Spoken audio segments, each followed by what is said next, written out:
The sun clawed its way above the horizon, turning the desert into a blinding ocean of gold and copper. Tarek squinted against the glare, the heat already licking at his skin despite the early hour. Behind him, the gates of the Sunken Kingdom vanished beneath a wall of dust, and with them, the clattering echo of the guard's pursuit. He stumbled across the dunes, each step sinking into the scorching sand, leaving fleeting footprints that the wind would soon erase. His lungs burned, but he didn't dare pause. Not now. Not ever again. Rumors had always whispered of this desert, that it shifted at night, folding and reshaping itself, swallowing those who dared cross it. Tales of the sand swallowing cities whole were told to frighten children, but Tarek knew they held more than a shred of truth. He had seen the ruins, collapsed arches, pillars half buried like bones, in the darkest corners of the desert, and he had felt it, the sand moving underfoot as if alive. His throat dry, Tarek scanned the horizon. The dunes stretched endlessly, rolling like golden waves. Somewhere beyond the shimmering heat, legends said, lay the Sunken Kingdom's forgotten ruins, temples buried under centuries of sand and secrecy. He didn't seek treasure, though. He sought survival. The first sandstorm hit with sudden violence. One moment the air was still. The next, a wall of sand and wind tore across the desert. Tarek dropped to his stomach, pressing his face into the sand to avoid being blinded. The grains stung like needles, filling his mouth, slipping into his eyes. He coughed and spat, dragging himself forward, every movement a battle. The dunes shifted as the storm passed, leaving new peaks and valleys, erasing any trace of the path he had struggled to carve. He paused when the storm subsided, the silence heavy and unnatural. Ahead, something gleamed, a broken tower, its stone bones peeking above the dunes. Relief flickered briefly before suspicion gnawed at him. The ruins were said to be cursed. Nomads avoided them, and travelers never lingered. Yet, a small hope burned inside him. Water, shelter, answers. Tarek approached cautiously. The entrance to the tower yawned like the mouth of some slumbering beast. Inside, darkness coiled thick and cold. He hesitated, then lit a small oil lamp he had managed to steal from the city's warehouses. The light revealed hieroglyphs carved deep into the walls, symbols of forgotten gods. Their meanings lost but their warnings still palpable. A sound made him freeze. Footsteps, not his own, careful, measured. Someone or something was inside with him. He gripped a rusted sword found near the entrance, the metal cold and untrustworthy. The footsteps stopped, then a whisper, "You shouldn't have come here." Tarek spun, swinging the blade, but the figure was gone. The shadow seemed to dissolve into the stone walls, or perhaps the desert outside had crept in through cracks, carrying illusions of movement. Panic clawed at him, but he swallowed it down. He had no choice now but to press deeper into the ruins. Inside, the tower spiraled downward. Each step echoed like a drumbeat. Each shadow seemed to twitch. The hieroglyphs grew more intricate, depicting serpentine creatures entwined with men, suns sinking into rivers of sand, and, most disturbingly, people vanishing into dunes that swallowed them whole. Suddenly, the ground beneath him trembled. Dust cascaded from the ceiling. Tarek stumbled and fell, catching himself against a wall. Then he saw it. The sand outside the windows was rising unnaturally, like waves of molten gold, moving as if alive. His pulse raced. The legends weren't lies. The desert moved at night. And tonight, it had found him that he ran deeper, the tower's interior narrowing into a labyrinth of corridors. Each turn seemed endless, yet he felt eyes on him, though no one was visible. The air grew damp, heavy with the scent of old water and decay. Then, in the faint light of his lamp, he saw it. A door carved entirely of obsidian, etched with symbols that seemed to writhe when looked at directly. Tarek hesitated. Beyond that door might be salvation or death. A voice whispered again, softer this time, almost seductive. "Enter, if you dare." He had no choice. With a trembling hand, he pushed the door open. The room beyond was vast, impossibly so, far larger than the tower itself could contain. The sand had penetrated here too, forming small dunes inside the chamber, shaped by an unseen wind. In the center, a pool of water glimmered, pure and cold. Tarek stumbled forward, overwhelmed. But the water was not unguarded. From the shadows emerged a figure, draped in shifting fabrics that seemed part sand, part shadow. Eyes like molten amber glared at him, unblinking. "You seek life," it said, "but the desert takes more than it gives." Tarek's hand tightened on the sword. "I have no choice," he said. "I have to survive." The figure tilted its head, regarding him with a mixture of amusement and warning. Then the trial begins. The desert outside roared as if in approval, and the obsidian walls pulsed with a strange energy. Tarek realized he had stepped not just into ruins, but into a living test. One that would demand everything he had: body, mind, and courage. And the desert, endless and watchful, was already closing in. Tarek's heart pounded as the desert spirit, if that's what it truly was, stepped closer. Its feet didn't touch the sand, yet the grains shifted as though pushed by invisible currents. The pool of water in the chamber shimmered unnaturally, reflecting a sky that did not exist. "You seek survival," the figure said, voice like whined through dry bones. "But the desert demands more than mere breath. It demands cunning, courage, and the will to face what lies within." Tarek's fingers tightened on the rusted sword. "I'll do whatever it takes," he said. He didn't yet understand the cost, but instinct told him that hesitation here could be fatal. "Then your trial begins," the figure intoned. It lifted a hand, and the sand inside the chamber began to writhe and rise, forming shapes. Figures from Tarek's past, faces he had tried to forget, guards he had escaped, friends he had failed, the mocking eyes of his captors. They whispered, taunted, pleaded. Tarek swung the sword, but it passed through them like smoke. Panic surged, and he stumbled back, nearly falling into the water. He realized then, this was a test of mind, not body. To survive, he had to confront not just the desert, but himself. He closed his eyes and drew a deep, shuddering breath. The voices grew louder, a cacophony of memory and accusation. Slowly, he began to focus on the rhythm of his own heartbeat, the warmth of life still thrumming in his chest. The voices faltered. The sand figures paused, then wavered, as if sensing his resolve. When he opened his eyes, the chamber had changed. The sand figures dissolved, leaving only the pool and the obsidian walls. The figure regarded him silently, and Tarek realized he had passed the first stage. Proof of will, proof of fear faced and conquered.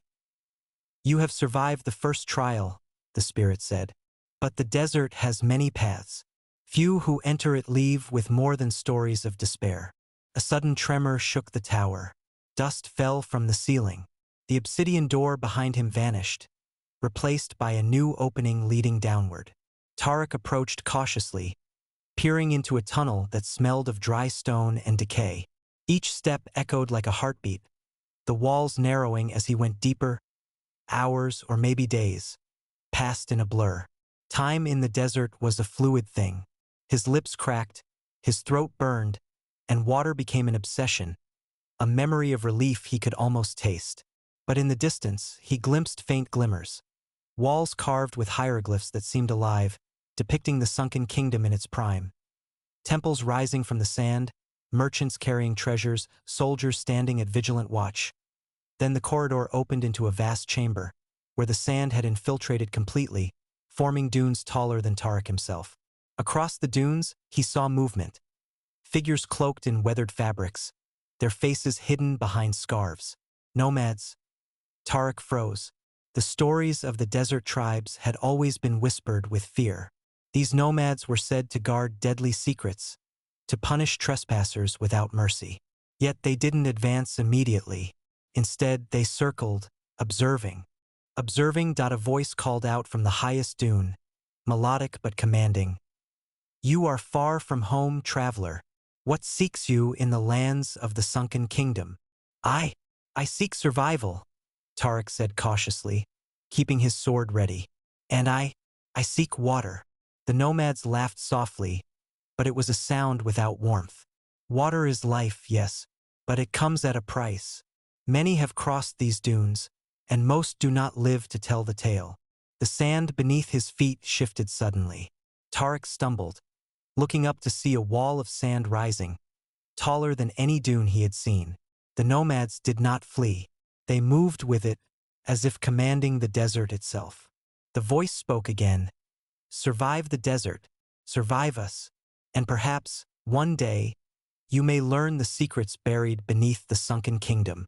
Tarek realized then that the desert was more than a place. It was a living entity, connected to those who knew its ways. To move forward, he would have to outsmart not just the dunes, but the people who understood them. He took a cautious step, testing the sand. It was firm underfoot, yet shifting, always threatening to swallow him. The nomads followed silently, unseen but present, guiding his path or leading him into a trap. Hours passed. Tarek navigated the dunes, climbing peaks and descending valleys that seemed to stretch endlessly. Mirage-like visions tempted him. Oases that vanished when approached, treasure troves buried under shifting sand, shadows of people he knew calling for help. Each step was a battle of willpower. Each breath reminded him of the desert's indifferent cruelty. Finally, he reached a cluster of ruins half buried in sand. Stone pillars etched with inscriptions, archways collapsed into the dunes. Here, he found signs of life. Footprints still fresh, leading deeper into the ruins. Someone else had passed through recently. Tarek followed cautiously. The air grew cooler, as though the ruins themselves sheltered secrets from the sun's relentless heat. Then, between the crumbled walls, he saw it. A figure kneeling beside a shallow pit, pulling something from the sand. A woman. Her clothing was ragged, her face streaked with desert dust, but her movements were deliberate, confident. She looked up, eyes sharp and assessing, and spoke before he could. "You shouldn't have followed the tracks," she said. "The desert doesn't forgive mistakes." Tarek raised his hands, unsure whether to attack or flee. I'm just trying to survive." Her gaze softened slightly, then hardened again. "Survival here is earned. Come if you can keep up. But know this, the desert will test every part of you, and the Sunken Kingdom. It will not give up its secrets easily." Together, they vanished into the labyrinth of ruins, the dunes outside shifting as if watching. Tarek felt a mix of relief and dread. He had allies now, or perhaps only another set of challenges. Either way, the desert waited, patient and eternal, its secrets buried beneath layers of sand and shadow. Tarek followed the woman through the ruins, his feet sinking into the sand that had crept inside the stone corridors. She moved with a confidence he could only envy, scanning every shadow and corner as though the desert whispered to her directly. "I'm Amara," she said finally, as they paused in a collapsed archway. "And if you want to survive here, remember one thing. Nothing in this desert is as it seems." He nodded, swallowing the lump of doubt in his throat. "Tarek, and I know that now." Her lips twitched into something that almost resembled a smile. "Good. You'll need every lesson you can learn." They descended deeper into the ruins, where the air grew cooler and the light dimmer, filtered through cracks and holes in the collapsed ceilings. The walls were etched with hieroglyphs and strange murals depicting men and beasts entwined, battles between gods and mortals, suns swallowed by rivers of sand. Tarek's eyes traced the images, but he couldn't decipher their meaning. Suddenly, the ground trembled. Dust fell from above. Tarek instinctively grabbed Amara's arm. "Stay close," she whispered. From the shadows emerged the first guardians. Statues, massive and lifelike, yet moving with uncanny fluidity. Their eyes glowed with a faint amber light. As they stepped forward, the sand beneath their feet didn't stir, but the corridors seemed to pulse with each of their movements. "They don't forgive intruders," Amara said. "We have to move now." Tarek followed her lead, dodging the statues' swinging stone arms. The corridors twisted unpredictably, the ruins themselves seeming alive. Sand poured from the walls, forming barriers and new paths, forcing them into a narrow chamber. Inside, the air was thick and damp. A pool of water gleamed at the center, just like the one in the tower, but this time, it radiated an otherworldly energy. Reflections danced on the surface, showing not their faces, but visions of the past, their fears, and their failures. Tarek caught a glimpse of himself, hunched and desperate, eyes hollow from hunger and fear. His reflection shifted, morphing into a shadowy figure with desert sand swirling around him like a cloak. The figure raised a hand, beckoning. "Don't," Amara warned. "Don't look too long. The desert will try to claim your soul if you stare too deeply." He tore his eyes away. "What is this place?" "The heart of the Sunken Kingdom," she said, "where the desert's secrets are kept, and where many die, trapped by their own fears." A sudden roar echoed through the chamber. The statues outside had reached the doorway and now slammed against the walls, trying to break through. Tarek and Amara exchanged a quick glance. There was no time to hesitate. Amara grabbed his hand, pulling him toward a narrow passage hidden behind a crumbling wall. The sand seemed to resist them, pulling at their feet, slowing their progress. Tarek stumbled, nearly falling, but Amara's grip was firm. They emerged into a cavernous hall, dimly lit by phosphorescent fungi clinging to the stone. The floor was uneven, littered with shards of pottery and bones. In the center, a massive stone door loomed, covered in symbols that writhed like living fire. "This is it," Amara said. "The Sunken Kingdom's core. What lies behind this door decides whether we survive or perish." Tarek stared at the door, feeling the weight of the desert pressing down on him. The air vibrated with energy, a low hum that seemed to resonate in his bones. "Do we open it?" he asked, voice barely above a whisper. "We have to," Amara replied. "If we stay out here, the desert will find us eventually, and it will not be merciful." Together, they pushed against the stone. The door yielded slowly, grinding as if reluctant to release its secrets. A blast of warm, scented air escaped, carrying the whispers of thousands of lost souls. The chamber beyond was vast, stretching far beyond what the ruin's exterior suggested. Pillars rose like mountains, supporting a ceiling lost in shadows. Pools of water glimmered among the sand dunes that had formed inside the hall. Then, movement. Shadows crawling along the walls, twisting and writhing, forming humanoid shapes. The desert itself seemed to have entered the chamber, manifesting as living sand, seeking to consume them. Tarek drew his sword. "We can't fight it all." Amara shook her head. "We don't fight it. We survive it. The desert tests it doesn't need to be defeated, only respected." With careful, deliberate steps, they navigated the shifting sands, avoiding the grasping shadows that sought to pull them under. Each moment stretched endlessly, the tension unbearable. One false move and the desert would claim them as it had so many others.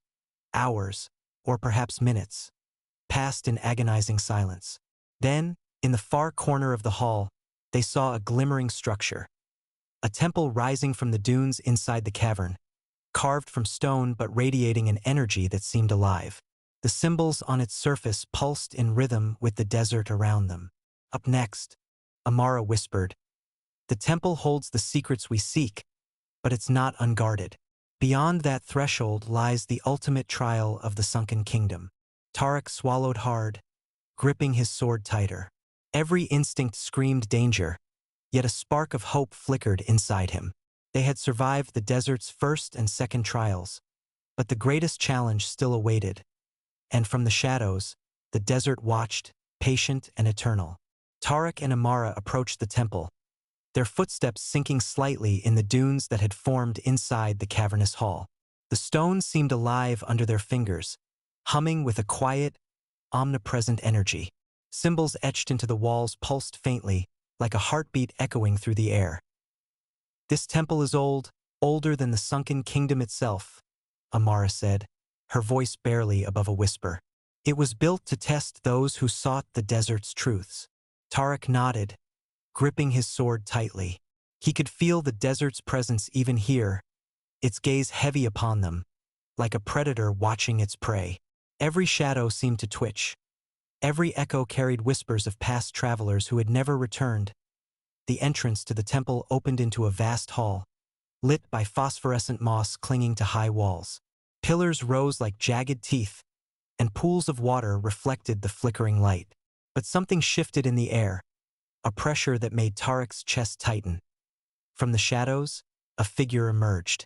Unlike the previous guardians, this one moved fluidly, almost humanoid, but entirely made of shifting sand. Its eyes were black pits, and its form flickered in and out of existence as if the desert itself was breathing through it. "I am the guardian," it said, voice like sand scraping against stone. "Those who enter the temple must prove themselves. Your courage, your wits, your spirit, all will be tested." Tarek tightened his grip on the sword. "What must we do?" The guardian extended an arm, and the sand floor erupted in towering walls that shifted to create a labyrinth. The air filled with a low roar, like wind through a canyon, though no wind blew. "You survive my trial," the guardian intoned, "or you become part of the desert." Amara glanced at Tarek. "Stay close. Watch the shadows. The desert moves in ways we cannot predict." The labyrinth was disorienting. Every turn seemed to repeat the same hallways. Corridors twisted impossibly, leading them in circles. The floor shifted beneath their feet, the sand forming sudden pits or rising into walls to block their path. Shadows flickered, sometimes appearing as human figures, sometimes as monstrous, elongated forms with impossible limbs. Tarek felt his mind strain. This is madness," he gasped. "Keep moving," Amara urged. "The guardian wants fear to weaken us. Don't give it the satisfaction." Hours, or maybe minutes, he couldn't tell, passed. They stumbled upon traps. False floors that nearly swallowed them, walls that closed in suddenly, forcing them to leap into shallow pools of water to survive. The desert's energy pulsed around them, tugging at their sanity, whispering doubts and fears. Finally, they reached a central chamber. In its center stood a pedestal with a small, intricately carved box. The symbols on it glowed faintly, calling to them. "The prize," Amara whispered. "Or the trap." Tarek approached slowly. Every instinct screamed danger. The guardian's voice echoed through the chamber. "Do you reach for what is hidden, or do you flee from the desert's will?" Tarek placed a hand on the box. The room shuddered. Shadows writhed along the walls, forming the shapes of past challengers, reaching for him with skeletal hands of sand. "Don't falter," Amara shouted. Pushing him forward, he lifted the lid. Inside lay a small crystal, pulsating with a soft, golden light. As he touched it, visions flooded his mind. Ancient knowledge of the Sunken Kingdom, maps of hidden oases, the locations of water reservoirs, and the secrets of the desert's movements. The desert itself seemed to hum, as if acknowledging his bravery. But the guardian wasn't finished. The sand walls of the chamber rose, attempting to close in, and the shadows lunged. Tarek and Amara fought their way back toward the temple entrance, the crystal glowing in his hand, illuminating the labyrinth as if guiding them. Emerging from the temple, they found the desert outside in turmoil. Dunes shifted violently, sandstorms tore across the horizon, and the sky burned with red and gold. Yet the crystal's glow seemed to repel the worst of the storm, creating a corridor of calm through the chaos. Amara exhaled. "We made it, but the desert isn't done with us yet." That was only the first layer of its trial. Tarek looked at the endless dunes stretching before them, the Sunken Kingdom's ruins hidden beneath layers of sand. He realized then that survival was no longer just about fleeing. The desert demanded respect, cunning, and courage. And now, armed with knowledge and the crystal, he had a fighting chance. But the wind carried a voice, soft and mocking, across the dunes. "Survive this, and the desert will test you again." Tarek tightened his grip on the crystal. The Sunken Kingdom waited, vast, secretive, and deadly. And so did the desert. The desert stretched endlessly before them, a sea of golden waves under a scorching sun. The wind carried grains of sand that stung Tarek's face, filling his mouth and nostrils despite every effort to shield himself. Amara moved ahead with practiced ease, her eyes constantly scanning the horizon. "The crystal will help," she said, "but it doesn't make the desert any less dangerous. You'll see its paths, but you can still die if you're careless." Tarek adjusted the strap of his pack, keeping the crystal close to his chest. Even through the cloth wrapping, it radiated warmth, pulsing like a heartbeat. He had glimpsed fragments of maps, wells, and lost oases, but the desert was a treacherous teacher. One wrong step could bury them beneath shifting dunes, and the nomads' eyes were always on the horizon as they walked. The sand beneath their feet began to move strangely, rippling like water. Tarek froze. "Watch!" Amara hissed. A wall of sand surged upward, forming a rampart taller than them. From behind it, shadows emerged, figures cloaked in black and brown, their faces hidden beneath flowing scarves. "Nomads. You carry what doesn't belong to you," one called, voice carrying across the dunes. "Hand it over, and perhaps we show mercy." Tarek stepped forward, holding the crystal. "We're not leaving without it. It's not just for us. It's knowledge the desert has hidden for centuries." The nomads laughed, a sound dry as bones. "Knowledge? You mean power. The desert only gives power to those it chooses. You are not chosen." Without warning, the sand under Tarek's feet shifted violently. He stumbled, nearly falling into a pit that hadn't been there moments ago. Amara grabbed his arm, pulling him to solid ground. "The desert moves," she said sharply. "Not everything is alive, but it can trick you, can help or punish, and it protects the Sunken Kingdom's secrets fiercely." The nomads advanced, weapons glinting.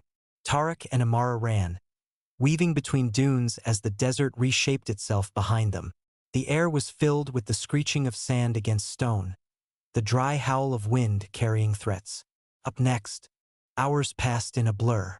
They found shelter in a small depression in the sand, catching their breath. Tarek studied the crystal. It pulsed in the palm of his hand, and he realized he could sense faint paths leading to water and ruins buried beneath the dunes. "This way," he murmured, pointing toward a faint shimmer in the sand that only he could see. Amara nodded.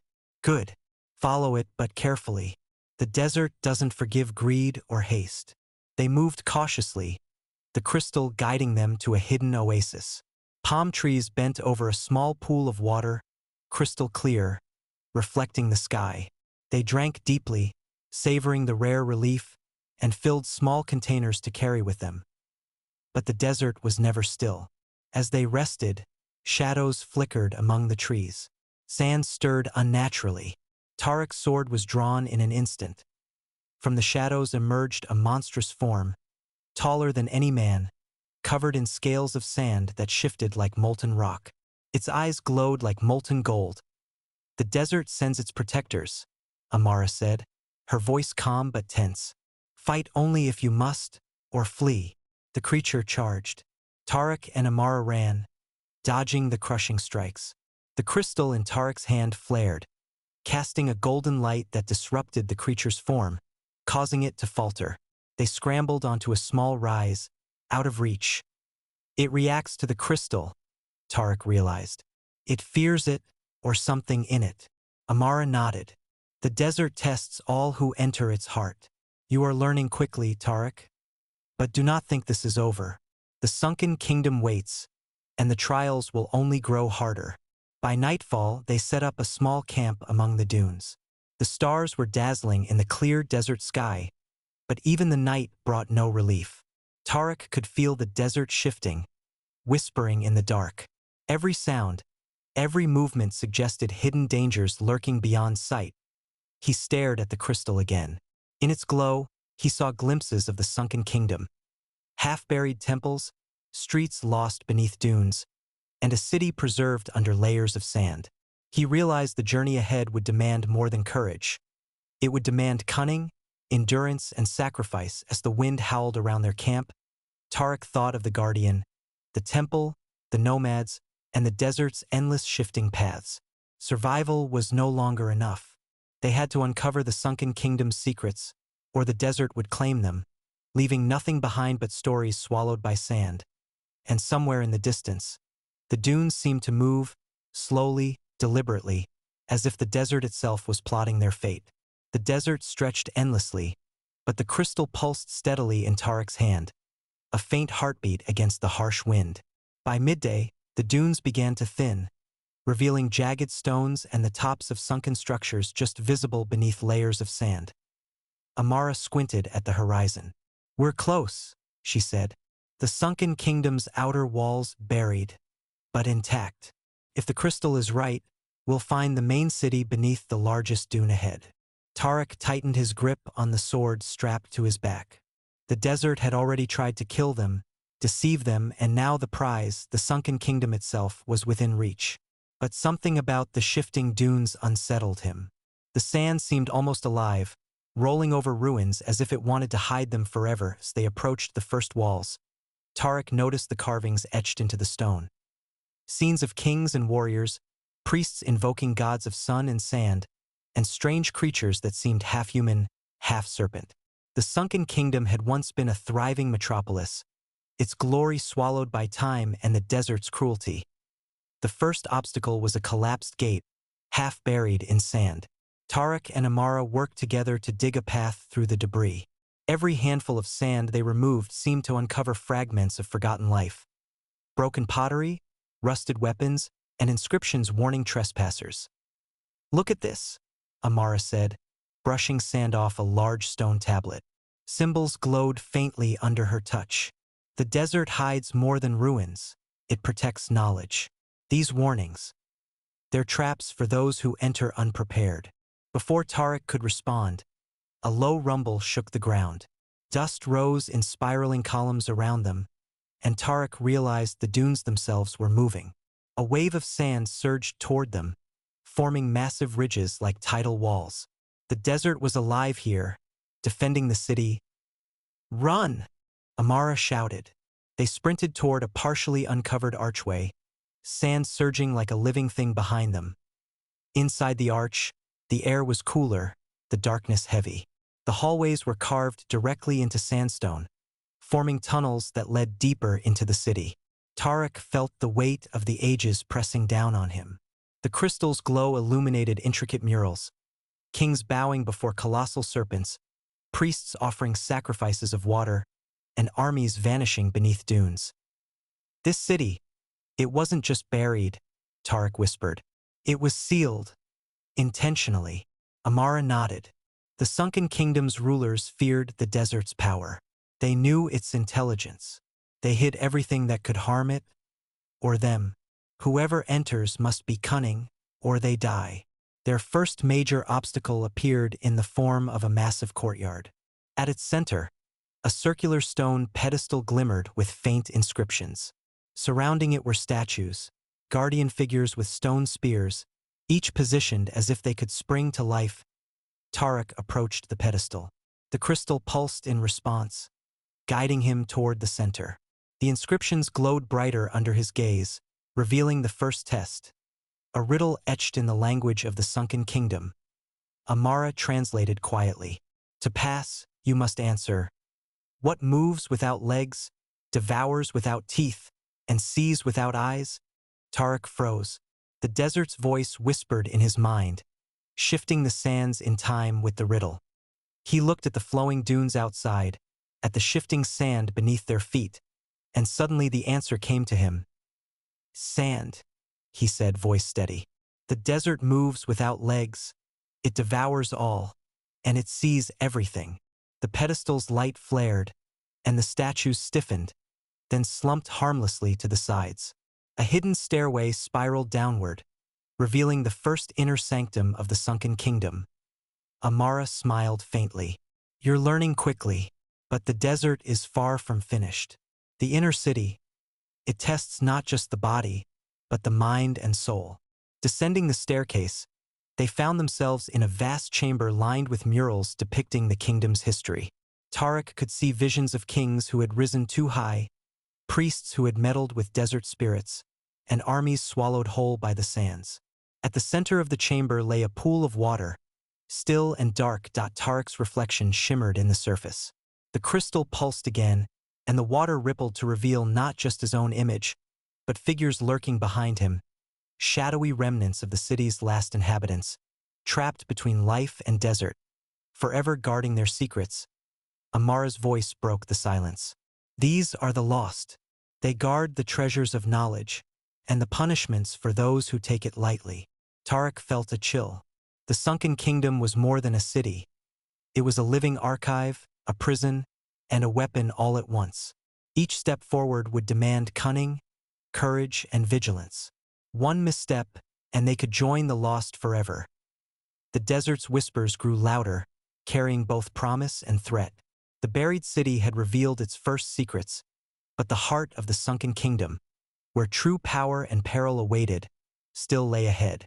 The chamber's still water reflected the flickering glow of the crystal, rippling with every pulse. Tarek and Amara exchanged a glance, both aware that the spirits lurking in the shadows were watching. Not just them, but the crystal itself. This place, it feels alive, Tarek murmured. Like it knows we're here. Amara nodded. The Sunken Kingdom isn't dead. It remembers. Every ruler, every priest, every soldier, they left traces. And the desert amplifies those traces. We must tread carefully.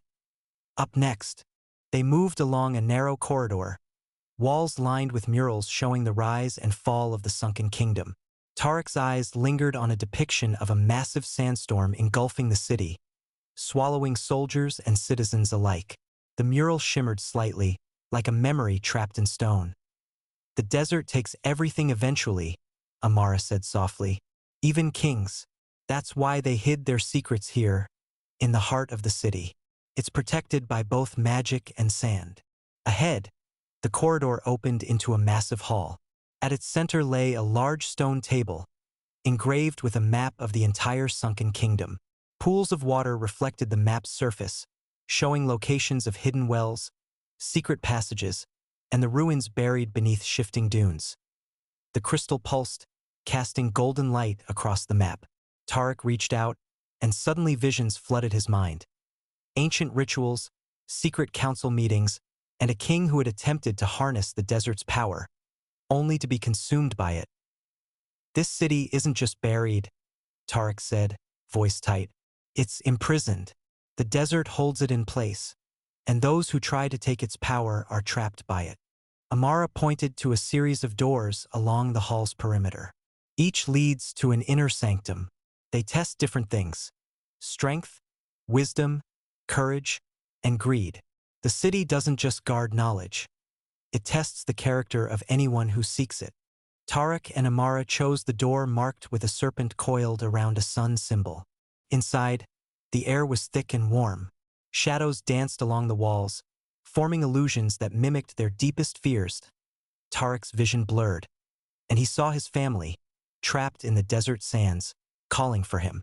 Amara struggled against specters of warriors who had failed trials long ago. "Focus on the crystal," Tarek shouted, shaking his head to dispel the illusions. "It's guiding us. Don't let them trick you." They pressed onward, reaching a chamber filled with ancient weapons, ceremonial armor, and golden artifacts. But the crystal pulsed violently, the city itself warning them.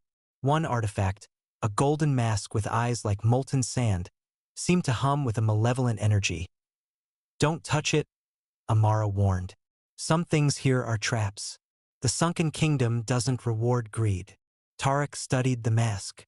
The desert had whispered to him, an almost imperceptible warning carried on the shifting sands of memory. He stepped back.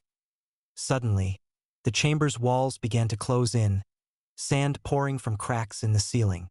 The spirits of fallen kings and soldiers swirled around them, screaming in a language older than words. Tarek and Amara ran, dodging the falling debris and spectral hands reaching from the walls. They emerged into a central courtyard, the air sharp with wind and sand. Before them rose a towering obelisk, carved with intricate runes that seemed to shift when viewed from different angles. "The heart of the Sunken Kingdom," Amara said in awe. "Everything we've seen so far leads here. But this is the true test. It guards the city's greatest secret, and its deadliest. Tarek approached the obelisk, crystal in hand. He felt a pulse through the ground, through the air, through his own bones. The desert was alive here, watching, judging. Every step forward was a choice. Wisdom or foolishness, courage or recklessness. The obelisk's runes flared as the crystal touched its base, and a low hum filled the courtyard. The lost spirits of the city rose, forming a protective ring around the monument. Tarek realized that to learn the city's ultimate secret, he and Amara would have to face both the desert's judgment and the lingering wrath of its long-dead guardians. Amara's hand found his. "We've come this far. We can't turn back now." Tarek nodded, feeling the weight of the desert, the city, and the history it held. The crystal's light spread across the courtyard, illuminating paths, dangers, and truths hidden for centuries. The next steps would test everything they had learned. Strength, wisdom, courage, and the resolve to survive a desert that had claimed empires. The courtyard stretched before them, the towering obelisk at its center shimmering with an otherworldly light as the crystal pulsed in Tarek's hand. The air vibrated with energy, and the whispers of the desert grew into a chorus, sometimes melodic, sometimes menacing. The lost spirits that ringed the monument were silent now, watching, waiting. "This is it," Amara said, her voice tight. "Everything the city has tested, every trap, every illusion. It leads here. What's at the heart of the Sunken Kingdom will either save us or destroy us." Tarek stepped forward, crystal raised. As he did, the runes along the obelisk flared brighter, casting shadows that danced like living serpents across the sand.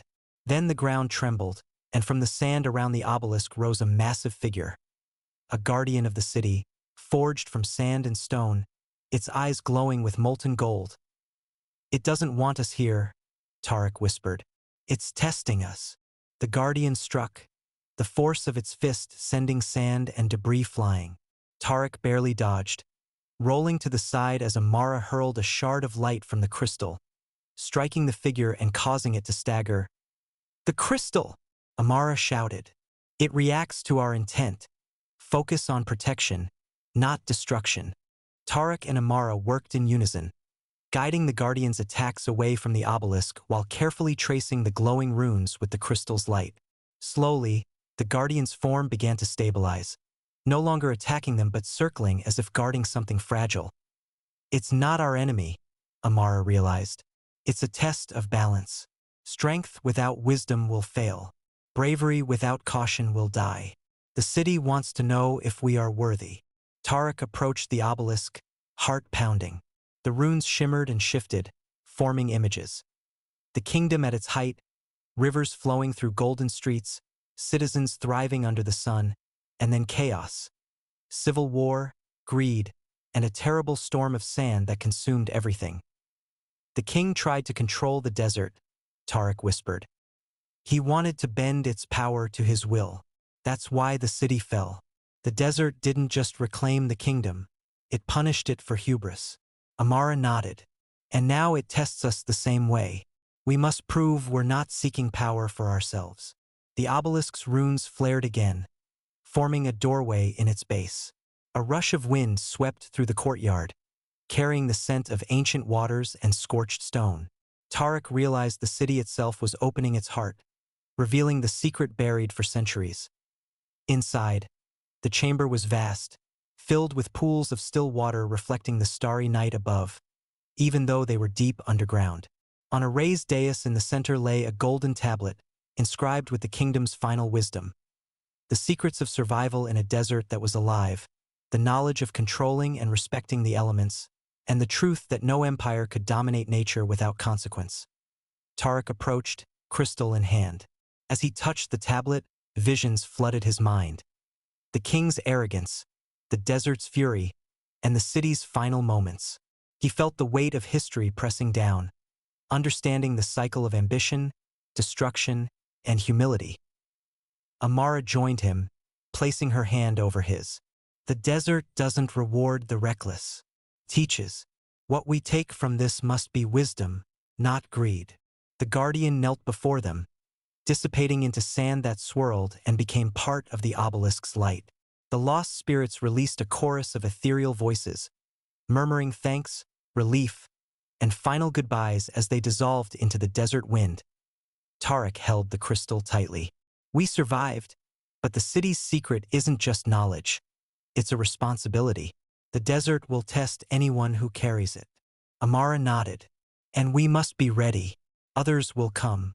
Nomads, treasure seekers, or worse. The Sunken Kingdom's lessons are eternal. The obelisk pulsed one final time, and then the chamber fell silent. The desert outside had shifted once again, dunes rising and falling like waves, hiding the city from all but the worthy. Tarek and Amara stepped outside, the wind carrying the faint whispers of the lost kingdom, a reminder that the desert had judged, and they had passed as they walked into the dunes. Crystal in hand and hearts heavy with knowledge, Tarek realized that the Sunken Kingdom was no longer just a place. It was a force, a teacher, and a guardian. Its lessons would follow them forever, shaping their choices, their courage, and their understanding of the delicate balance between ambition and humility. The desert was vast. The Sunken Kingdom was hidden, and the journey of survival, wisdom, and discovery had only just begun. Up next, the air outside the buried city felt sharper, harsher, as if the desert had taken a breath and was ready to reclaim what was temporarily disturbed. Tarek tightened his grip on the crystal, feeling the pulse of the Sunken Kingdom reverberate through the sand beneath their feet. Stay close, Amara whispered. The city wants to hide itself again. The desert will shift at any moment. No sooner had she spoken than the ground trembled beneath them. A massive ridge of sand rose like a wall, swallowing the courtyard and cutting off the path they had entered. The desert had begun its work. The city's secrets would vanish beneath the dunes again if they did not move fast. Tarek led the way, using the crystal to navigate through the ever-changing terrain. The glow of the artifact illuminated faint markers in the sand, old footprints, remnants of broken statues, and inscriptions that appeared only when the crystal's light fell upon them. The desert itself seemed alive, testing their awareness, cunning, and courage. Hours passed, or perhaps days. Time felt distorted in the endless waves of sand. Tarek and Amara faced hidden crevices, sudden sinkholes, and treacherous patches of soft sand that threatened to swallow them whole. The Sunken Kingdom's knowledge guided them, but only partially. Instinct and vigilance were their greatest tools. Then, on the horizon, they saw movement. A group of mounted figures, dust rising around them, appeared from a distant ridge. Nomads, or worse, treasure hunters, had discovered the edge of the buried city. "They're after the crystal," Amara said, her eyes narrowing. "If they catch us, everything we learned dies with us." Tarek considered their options. The dunes were shifting fast, offering both danger and opportunity. Using the crystal's pulse, he found a path through a narrow canyon, the walls of sand rising high around them. They sprinted, the pursuers' shouts growing fainter as the desert swallowed the sound at the canyon's end. The ground opened into a vast expanse of rippling dunes. Here, the crystal became their guide, its light pointing toward hidden wells and patches of hardened sand that could support their weight. Using the Sunken Kingdom's knowledge, Tarek and Amara located a small spring, a rare gift in the endless desert. "Water," Amara breathed, kneeling to drink. "The city's wisdom, it saved us." They rested briefly, knowing the nomads would be relentless. The desert had a rhythm, a pattern, and the Sunken Kingdom had left hints of its timing. By observing the wind, the shifting dunes, and the crystal's pulses, they anticipated the next sandstorm, a massive wall of sand that would consume anything in its path. "We'll use it," Tarek said. "It's our cover, our weapon. The desert fights for those who respect it." As the storm approached, they sprinted along ridges and valleys, letting the sandstorm envelop the canyon's entrance. Visibility dropped to almost nothing, and the nomads were forced to slow, losing their advantage. Tarek and Amara used the chaos to double back, circling around and heading deeper into the dunes, staying just ahead of the storm by nightfall. The wind had calmed. The desert lay quiet, save for the distant howl of the wind through the dunes. Tarek and Amara collapsed on a ridge, exhausted but alive. The Sunken Kingdom's wisdom had guided them, protecting them not just from the desert, but from human threats as well. Amara studied the crystal's glow. We've survived the city, the guardians, the illusions, and the desert itself. But this is only the beginning. We've taken its secrets, yes, but knowledge is only powerful if we use it wisely. Tarek nodded. And now we must journey back across the dunes. Every step will test us. The desert never forgets, and it never forgives. As they disappeared into the rippling sands, the buried city vanished behind them, swallowed once more by the shifting dunes. Its secrets remained, waiting for the next worthy seekers. And the desert, ever watchful, hummed its eternal song. Survival demands respect, courage, and wisdom, or it takes everything. The night stretched endlessly across the desert, the stars sharp and cold overhead. Tarek and Amara trudged along the rippling sands, the crystal's faint glow their only guide.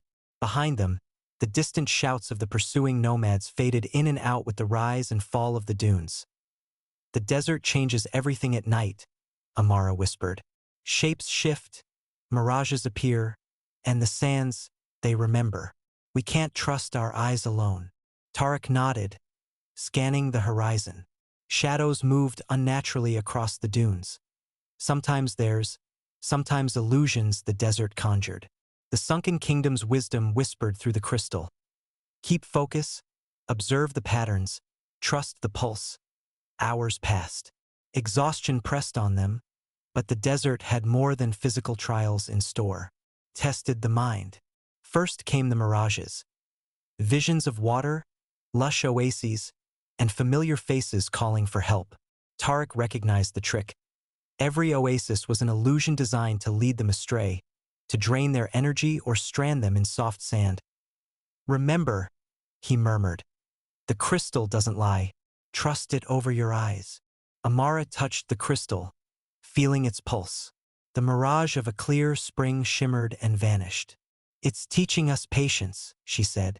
The desert rewards caution, not impulse. Then came the whispers, low, almost imperceptible at first, like wind through the dunes, but layered with voices of the lost, the spirits of those swallowed by sandstorms or buried city traps. Some called Tarek by name, others urged them to turn back, to abandon the crystal. The desert pressed in on them, sowing doubt and fear. Focus, Amara said, gripping his arm. It's trying to break us, not kill us. Keep moving. The nomads reappeared at dawn, their figures dark against the rising sun. But the desert, still loyal to those who respected it, gave Tarek and Amara a hidden advantage. Using the crystal, they identified hardened ridges of sand that could support them, while the pursuing group sank into soft dunes.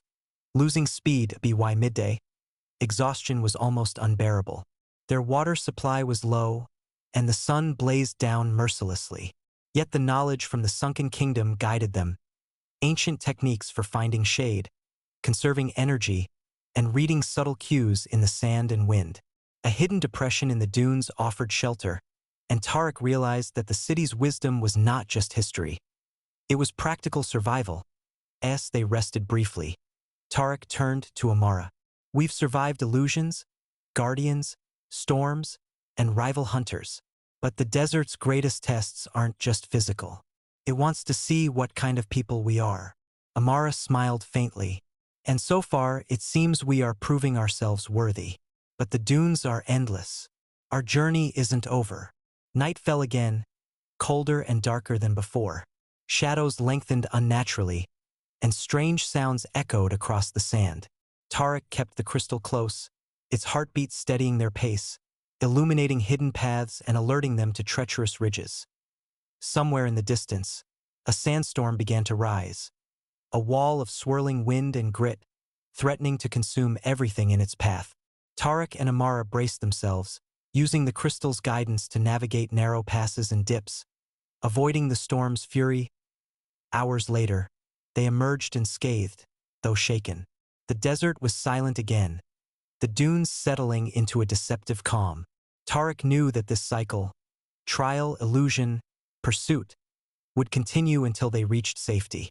The desert tested patience, courage, and intellect in equal measure. Amara glanced at the horizon. We can't stop now. There's a pass ahead, a ridge that leads toward the lands beyond the endless dunes. If we can reach it, we'll be beyond the desert's immediate grasp. But the journey will never truly end. Tarek nodded, feeling the weight of every lesson learned from the Sunken Kingdom. The desert was alive, ever-changing, and its secrets were not meant to be conquered, only respected.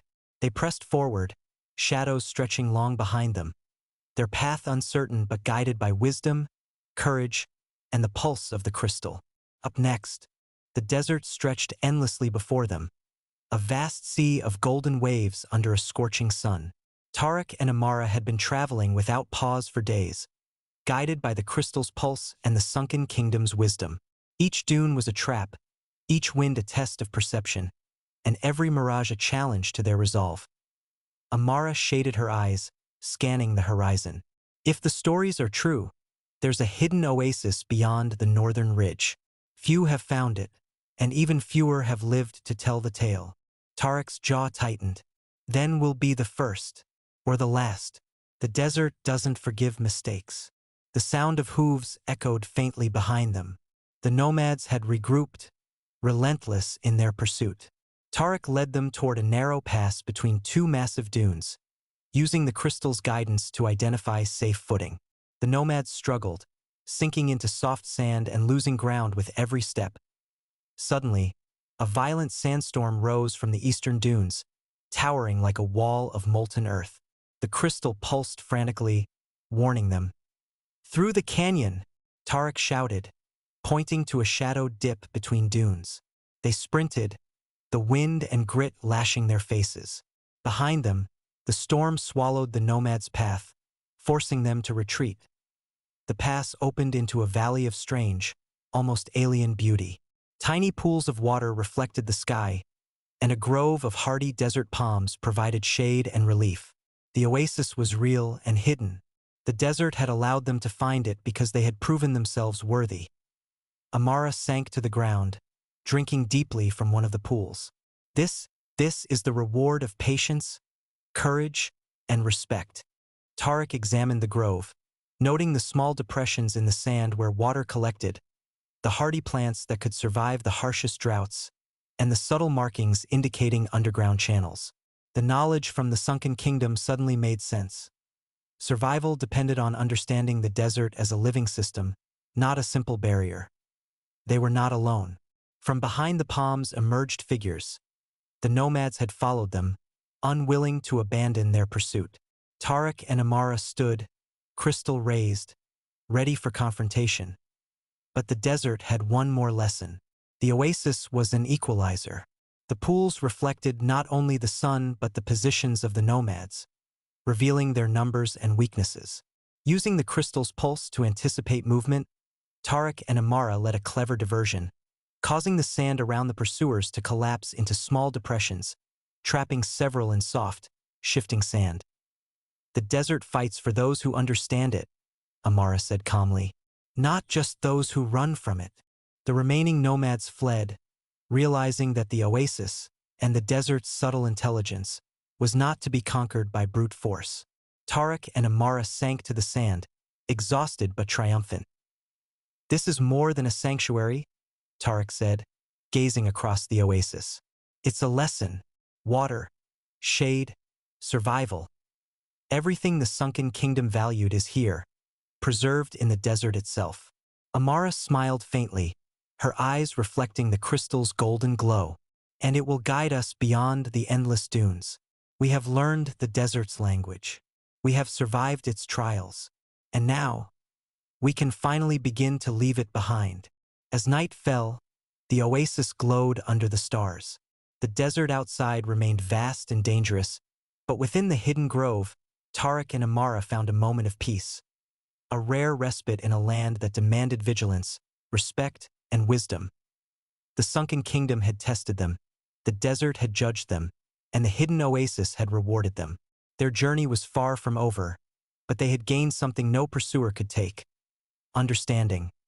The crystal pulsed softly, as if in approval, guiding them toward the next step in a world that was both beautiful and deadly, endless yet full of hidden life.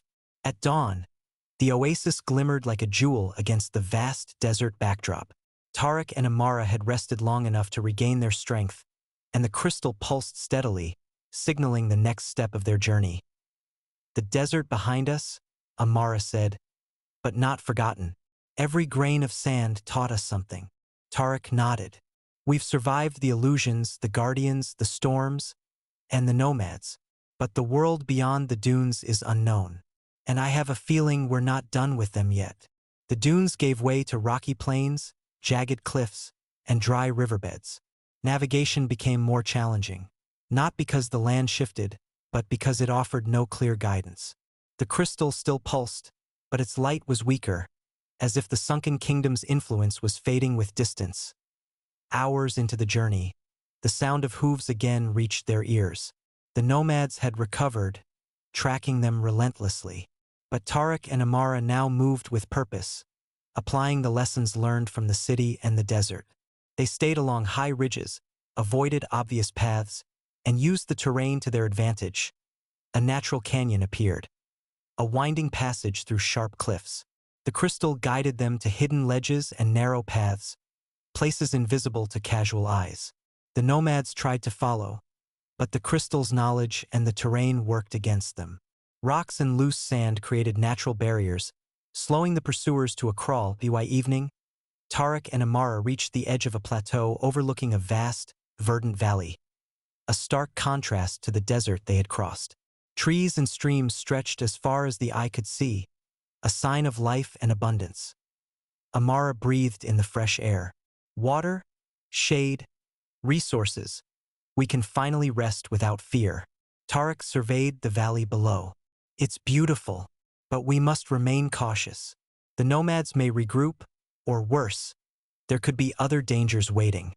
As night fell, the distant lights of a settlement appeared in the valley. Smoke rose from chimneys, and faint voices carried across the cool air. Tarek and Amara realized they were not alone in this new land, but the Sunken Kingdom's wisdom had prepared them for observation and patience. From their vantage point, they mapped the safest route down the plateau. They would travel under cover of darkness, avoid patrols, and use the crystal's guidance to identify water sources, edible plants, and potential hazards. Every step would require vigilance and strategy. Suddenly, a flash of movement caught Tarek's eye, figures moving along the valley floor. The nomads had found them again, but Tarek smiled grimly. "They think the desert can protect them, but we know its lessons. And now, the valley teaches us new ones." Amara nodded, her hand resting on the crystal. "The journey doesn't end with survival. It continues with understanding, adaptation, and foresight. We've carried the Sunken Kingdom's wisdom across the desert. Now we must carry it into this new land." As they descended carefully into the valley, the crystal pulsed softly, illuminating hidden paths, marking resources, and warning of unseen dangers. Tarek and Amara moved like shadows, unseen but aware, a testament to the trials they had survived.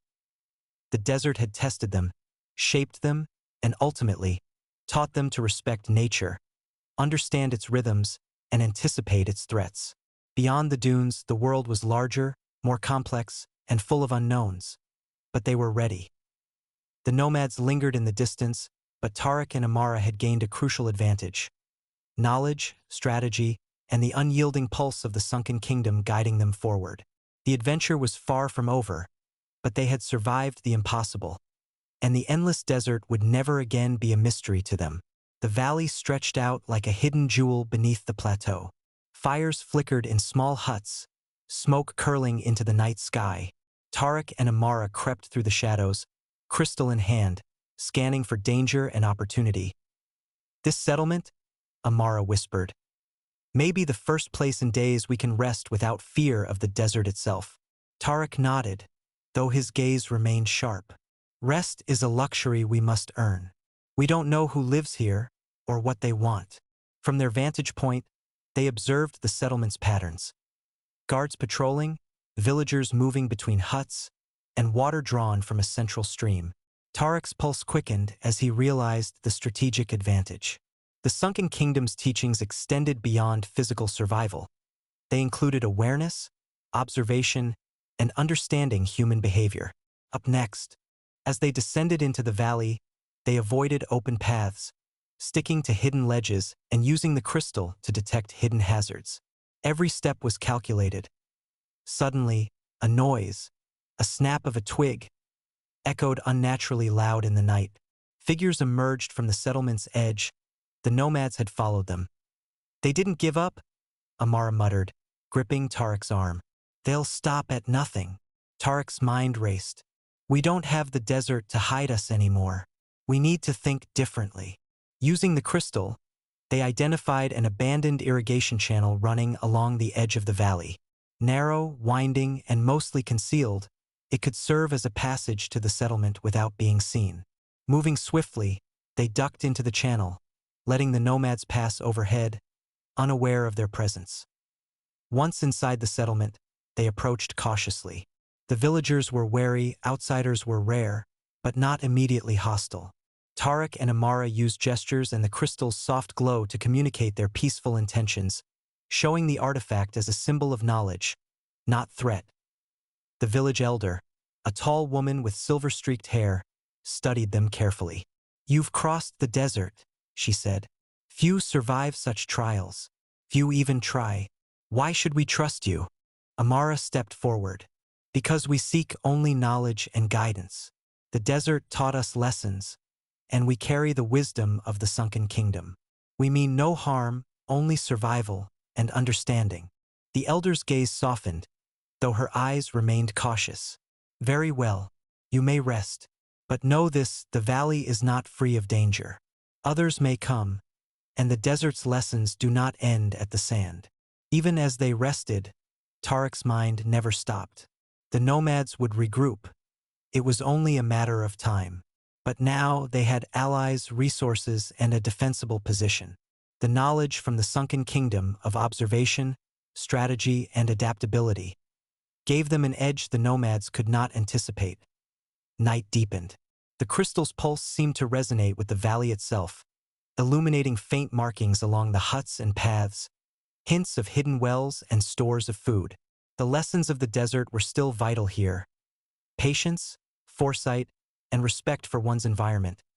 Tarek whispered to Amara, "We've survived the impossible, the city, the shifting sands, the storms, the illusions.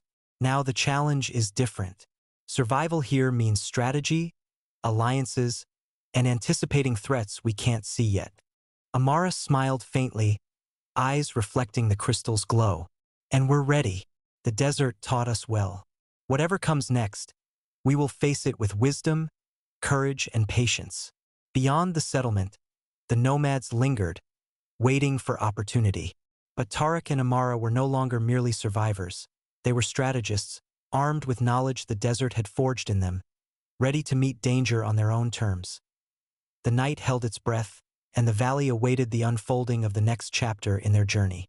The valley had seemed peaceful, but the crystal pulsed insistently, a warning beneath its soft glow.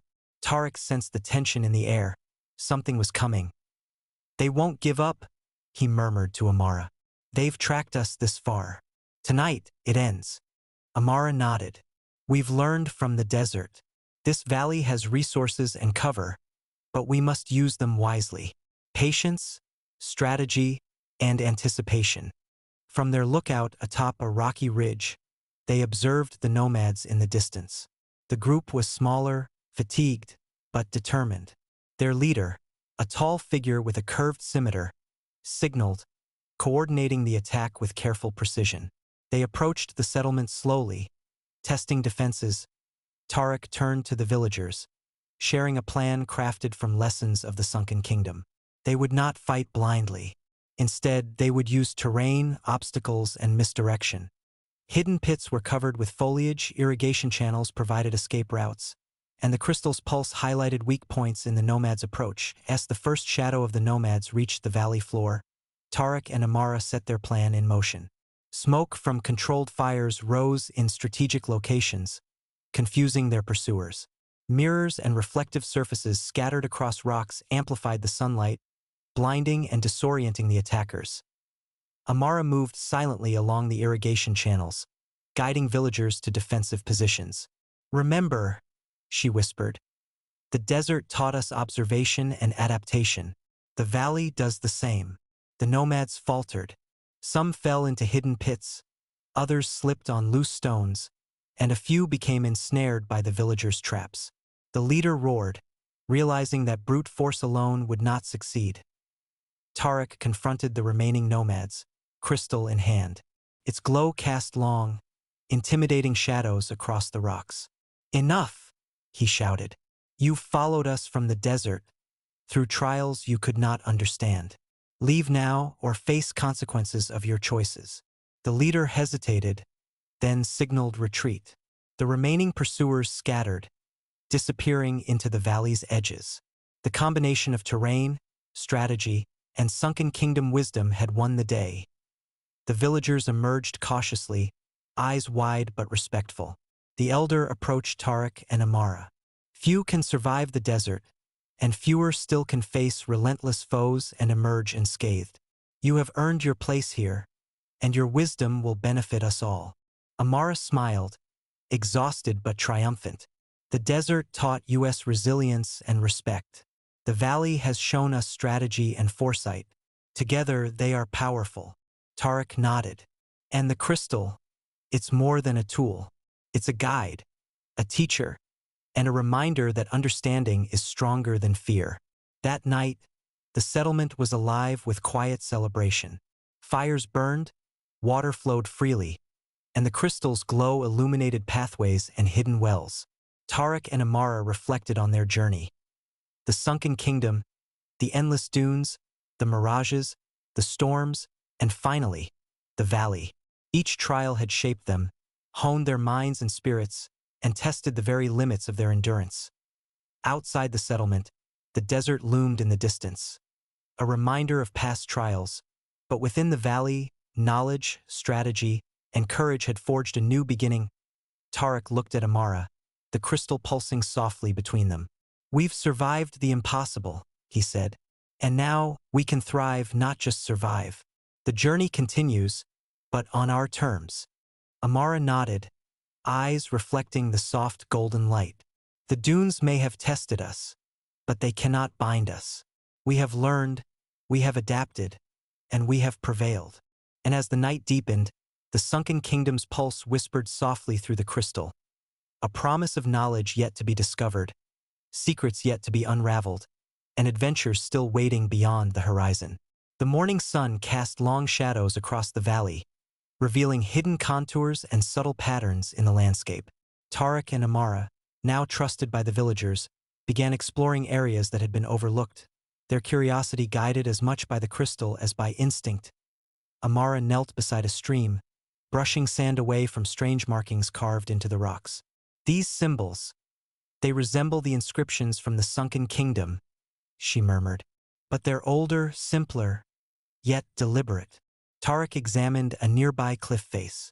Tiny alcoves held clay vessels, some cracked, others preserved perfectly. "This valley was once inhabited long before the dunes swallowed the old city," he said. "Maybe it was a waypoint for travelers, a sanctuary for those who understood the desert's secrets." Up next, the crystal pulsed faintly, guiding them toward a dense grove of trees near the valley's edge. The trunks bore carvings, worn by centuries but unmistakable, depictions of dunes, water sources, and strange, geometric patterns. "These aren't just decorations," Amara said, tracing a symbol resembling a sunburst. "They're maps, directions, maybe even warnings." Together, they deciphered the carvings, realizing that the valley itself was a repository of knowledge, a living archive of survival, hidden away from the harsh desert. Every tree, stream, and rock held meaning. The crystal seemed to resonate more strongly here than anywhere else since leaving the Sunken Kingdom ruins. Tarek paused at a shallow pool fed by a hidden spring. Reflected in the water, the carvings on the cliffs above seemed to shift subtly, aligning with the crystal's pulse. The Sunken Kingdom's knowledge isn't just in ruins, he said. It's alive. It moves with the land. It teaches those who pay attention. Amara smiled faintly. The desert was the test. The valley is the lesson. But discovery brought caution. The villagers warned of wild beasts, hidden chasms, and poisonous plants. Tarek and Amara combined careful observation with the crystal's guidance, safely navigating the hidden passages and uncovering stores of ancient food and water, ensuring the settlement could thrive even through difficult seasons. As they explored, they uncovered a chamber hidden beneath a rocky ledge. Inside, more inscriptions detailed techniques for irrigation, crop rotation, and sustainable living, knowledge long lost to the desert. The chamber's centerpiece was a map, etched into stone, showing the Sunken Kingdom's location in relation to other ancient sites scattered across the desert and beyond. This isn't just survival, Amara said softly. It's history, civilization, a guide for the future. Tarek's eyes gleamed. The Sunken Kingdom wasn't destroyed. It was hidden, preserved in the desert, waiting for those who could understand it. And now, it's up to us to carry that knowledge forward. Night fell, and the valley glowed softly under the stars. Fires burned in the settlement, casting gentle light on faces illuminated by curiosity, hope, and wonder. Tarek and Amara stood atop a ridge, gazing across the valley, the crystal pulsing steadily in Tarek's hand. The desert taught us endurance, Tarek said. The valley teaches us understanding. And the journey will teach us wisdom. Amara nodded, her eyes reflecting the map etched into the chamber in her mind. We've survived, but survival is only the beginning. Knowledge, strategy, adaptation. These are the keys to thriving, to shaping the future. And so, in the quiet of the valley, Tarek and Amara prepared to uncover deeper secrets, explore new horizons, and embrace the endless adventure that awaited beyond the dunes, guided by the crystal and the timeless wisdom of the Sunken Kingdom. The valley morning was cool and still, the air carrying faint scents of wild herbs and damp earth. Tarek and Amara studied the stone map discovered in the hidden chamber, tracing its etched lines with careful fingers. This shows the Sunken Kingdom, Tarek said, but also other sites, distant ruins, scattered oases, and pathways across the desert we haven't yet explored. Amara leaned closer, eyes scanning the carvings. These aren't just locations. Some of these lines, they indicate currents, winds, water sources, even dangers. Whoever made this, they understood the desert in ways we're only beginning to comprehend. The villagers gathered, curious about the map. Tarek addressed them with care. We've survived the desert, and the valley has shown us lessons older than any of us. Beyond these hills are lands that hold more knowledge, resources, and perhaps dangers we cannot yet imagine. We will explore, but we will do so with wisdom, not recklessness. Preparations began immediately. The crystal's pulse guided them to hidden water sources, edible plants, and natural shelters along the valley edges. Villagers contributed knowledge of the land, creating a plan that combined ancient wisdom with present experience. By mid-morning, Tarek, Amara, and a small expedition team stood at the valley's highest ridge, gazing at the distant horizon. The desert stretched beyond, a vast ocean of sand, interspersed with rocky plateaus and hidden ruins marked faintly on the map. Amara's voice was quiet but firm. The Sunken Kingdom left more than ruins. They left guidance, warnings, and tools for survival. If we understand them, we can navigate what others have failed to endure. Their first step was across a rocky plateau beyond the valley. The crystal's pulse intensified as they moved, guiding them past treacherous cliffs, loose stones, and hidden fissures. The lessons of the desert, observation, patience, foresight, remained their constant companions. By dusk, the expedition reached a series of ancient stone pillars, half buried in sand. Symbols etched into their surfaces glowed faintly in the crystal's light, hinting at pathways and safe routes through the surrounding dunes. This is a marker, Tarek whispered, a waypoint left by those who came before, linking the Sunken Kingdom to these distant lands. It's like a breadcrumb trail across time and sand. Night fell, and the group set up camp among the pillars. Fires burned low, and the crystal cast a soft glow, illuminating inscriptions invisible in daylight. Amara studied them, piecing together instructions on survival, navigation, and even cryptic hints about hidden treasures or dangers. Farther across the desert, sleep was uneasy. Tarek awoke in the dead of night to a distant rumble. A sandstorm forming in the distance, faster and more violent than any they had faced before. The desert was alive, testing them even now. Amara joined him, her eyes sharp in the crystal's glow. "The storm isn't random," she said. "The map, the crystal, they guide us not just to what we seek, but away from what could destroy us." Tarek clenched the crystal, feeling its subtle pulse against his palm. "Then we follow its guidance. Every step, every choice. The Sunken Kingdom left us more than a path. They left the wisdom to survive it." As the first winds of the storm swept across the plateau, the expedition tightened their circle, shielding the crystal and their maps. Beyond the valley, beyond the dunes, the desert awaited. But this time, Tarek and Amara were not merely fleeing. They were explorers, guided by knowledge, strategy, and the enduring pulse of the Sunken Kingdom. The adventure had only just begun. The desert night erupted into chaos. Winds howled across the plateau, whipping sand into jagged spirals that stung exposed skin and threatened to bury their camp. The crystal's glow pulsed wildly, casting shifting patterns across the stone pillars. Tarek shouted over the roar, "Hold the crystal steady! Follow the markings! Don't lose the path!" Amara braced herself against a pillar, feeling the vibrations in the sand beneath her feet. The storm isn't just weather. It's a test. The Sunken Kingdom taught us that nature itself can be an obstacle, one we must respect and navigate, not fight. Using ropes tied to the pillars, the team secured their belongings and each other. The crystal acted as a beacon, cutting through the blinding swirl of sand. Its pulse guided them toward a depression in the land, a small, hidden canyon just beyond the plateau.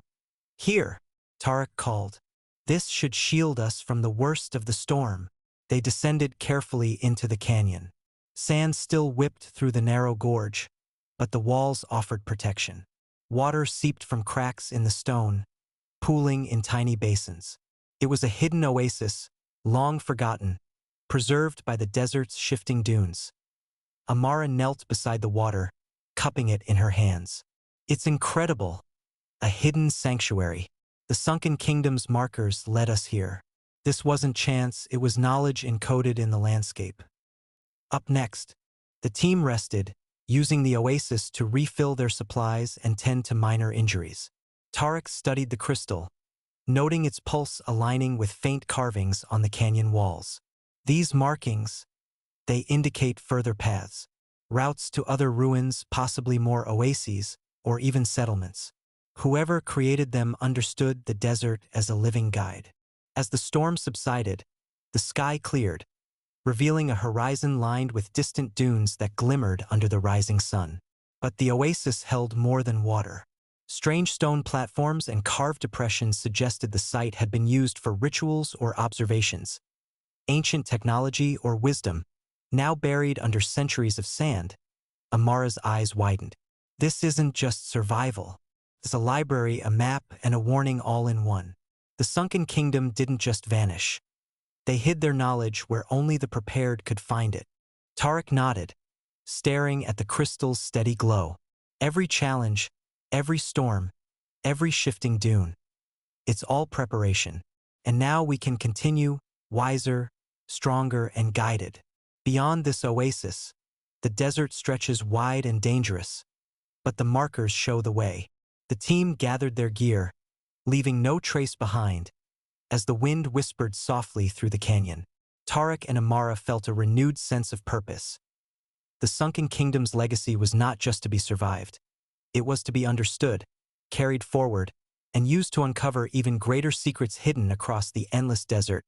With the crystal leading the way, they stepped out of the canyon, ready to follow the ancient markers to unknown lands, aware that each dune held a secret, and each night brought new challenges and revelations. The sun rose pale and relentless over the dunes, stretching long shadows across the desert. Tarek and Amara, refreshed but alert, led the team out of the hidden canyon. The crystal's pulse was steady, guiding them toward the next markers on the ancient map. Hours of walking revealed subtle changes in the landscape. Sand patterns were disrupted, revealing old paths partially preserved beneath the dunes. Occasionally, stone fragments jutted out, half-buried, hinting at structures long claimed by the desert. Amara scanned the horizon. The carvings pointed here. We must be close, but there's something different. The air feels watched. Tarek's hand tightened on the crystal. We're not alone. Whatever left these ruins, they didn't abandon them. They left guardians. As they approached a cluster of half-buried pillars, the ground shifted beneath their feet. A low hum rose from the sand, vibrating through the soles of their boots. From the dunes emerged figures draped in ochre robes, faces concealed by veils. They moved silently, yet with a precision that spoke of centuries of practice. Point one stepped forward, staff raised. Symbols etched into the wood glowed faintly, resonating with the crystal in Tarek's hand. Who approaches the sacred ruins of the Sunken Kingdom? The figure intoned. The voice was deep and measured, carried by the wind. Tarek held the crystal high. We are explorers, guided by knowledge the kingdom left behind. We seek understanding, not conquest. The guardian studied them, then gestured toward the ruins. Few are worthy. Those who come with greed or folly perish in the dunes. Those who come with wisdom may learn. But the test must be passed. The guardians moved aside, revealing the ruins. Arches carved from sandstone, walls etched with glyphs that pulsed faintly under the sun. Shadows hinted at chambers below, and inscriptions warned of traps, natural and engineered, meant to protect the secrets buried within. Amara stepped forward, examining a carved panel. The symbols matched the crystal's pulse. It's a key, but there's a puzzle here, something to solve before entry is safe. Hours passed as the team studied the inscriptions. They aligned the crystal with etched grooves, traced patterns in the sand, and observed the sunlight shifting over the ruins. Slowly, a hidden staircase revealed itself, descending into a subterranean chamber. The guardians watched silently, testing their resolve, but offered no interference. Tarek and Amara shared a glance, trusting the crystal, their instincts, and the wisdom learned from the valley. Together, they led the team down the steps, each careful to avoid pressure plates, sand traps, and etched warnings at the bottom. The chamber opened into a vast hall. Walls were lined with ancient tablets, glowing faintly, depicting trade routes, astronomy, and forgotten knowledge. The air was cool and dry, carrying the scent of preserved history. Amara whispered, awestruck, This is the Sunken Kingdom's archive. The guardians, they protect knowledge, not gold. And now it's ours to learn. Tarek's fingers traced the symbols on a tablet. Every test, every storm, every guardian. They led us here. The kingdom's secrets are alive. We must understand them, not just survive them. And the desert is still watching. Outside, the dunes shimmered with heat, wind, and possibility. The guardians remained at the surface, silent sentinels, while Tarek and Amara began deciphering the chamber's treasures. The Sunken Kingdom's wisdom stretched far beyond what they had imagined, offering guidance for survival, navigation, and perhaps even understanding the desert itself. But the ruins held more than knowledge. They held mysteries yet unsolved, and dangers still concealed in shadow. The descent into the ruins left Tarek and Amara's team in a hushed stillness. Each step echoed softly against the stone, the only sounds the occasional shift of sand or distant drip of water from hidden crevices. The crystal in Tarek's hand pulsed steadily, illuminating faint glyphs along the walls. This place, it's like the kingdom wanted it to remain untouched, Amara whispered. The chambers themselves are a puzzle. Every symbol, every carving, seems designed to guide or mislead the unwary. They entered a vast hall, its ceiling supported by massive stone pillars carved with astronomical charts. Sunken niches held scrolls, clay tablets, and strange metallic devices whose purposes were obscured by time. Dust floated in the crystal's light, giving the air a surreal, almost sacred glow. Tarek ran his fingers along one of the tablets. These are records not just of trade or politics, but of knowledge, irrigation, astronomy, desert navigation, even methods of harnessing wind and sand. The Sunken Kingdom mastered the desert, not merely survived it. Amara crouched beside a pedestal, inspecting a series of etched grooves. These are instructions for activating something. Maybe a mechanism or a protective system. The crystal resonates with it, but I'm not sure how. A faint rumble shook the chamber. Sand fell from the ceiling in small cascades. Pressure plates embedded in the floor hinted at the presence of traps. Tarek motioned to the team to halt. We have to be deliberate. The kingdom's builders didn't leave dangers for nothing. Every wrong step could be deadly. Amara aligned the crystal with grooves in the pedestal. A soft hum grew louder, the walls beginning to vibrate gently. Slowly, hidden compartments slid open, revealing additional tablets, vials of preserved pigments, and a sealed chest inscribed with unfamiliar glyphs. Knowledge preserved across centuries, Tarek said, awe in his voice. This is more than survival techniques. This is a civilization teaching itself to endure through time. As they explored further, a hidden corridor revealed a chamber filled with skeletal remains, travelers or perhaps guardians who had failed the tests. Among the bones were scattered remnants of devices, tools, and inscriptions hinting at celestial alignments. Amara examined the walls. These symbols, they correspond to times of year, star positions, even sand movement patterns. The kingdom was predicting, mapping, and controlling the desert itself. A sudden creak drew their attention. A stone slab shifted slightly underfoot, revealing a narrow passage descending deeper. The crystal's pulse intensified, as if urging them forward, but Tarek hesitated. Deeper could mean more knowledge or more danger, he said. We proceed carefully. One misstep and centuries of knowledge could remain hidden forever, or we could join those who failed the test. Up next, with slow, deliberate steps, they entered the passage. Each turn revealed inscriptions, hidden mechanisms, and faintly glowing glyphs that danced across the walls in the crystal's light. The deeper they went, the more it became clear. The Sunken Kingdom had created a living archive designed to challenge the mind, test character, and protect knowledge from those unworthy of wielding it. The passage opened into a massive subterranean library. Tarek realized the enormity of what lay before them.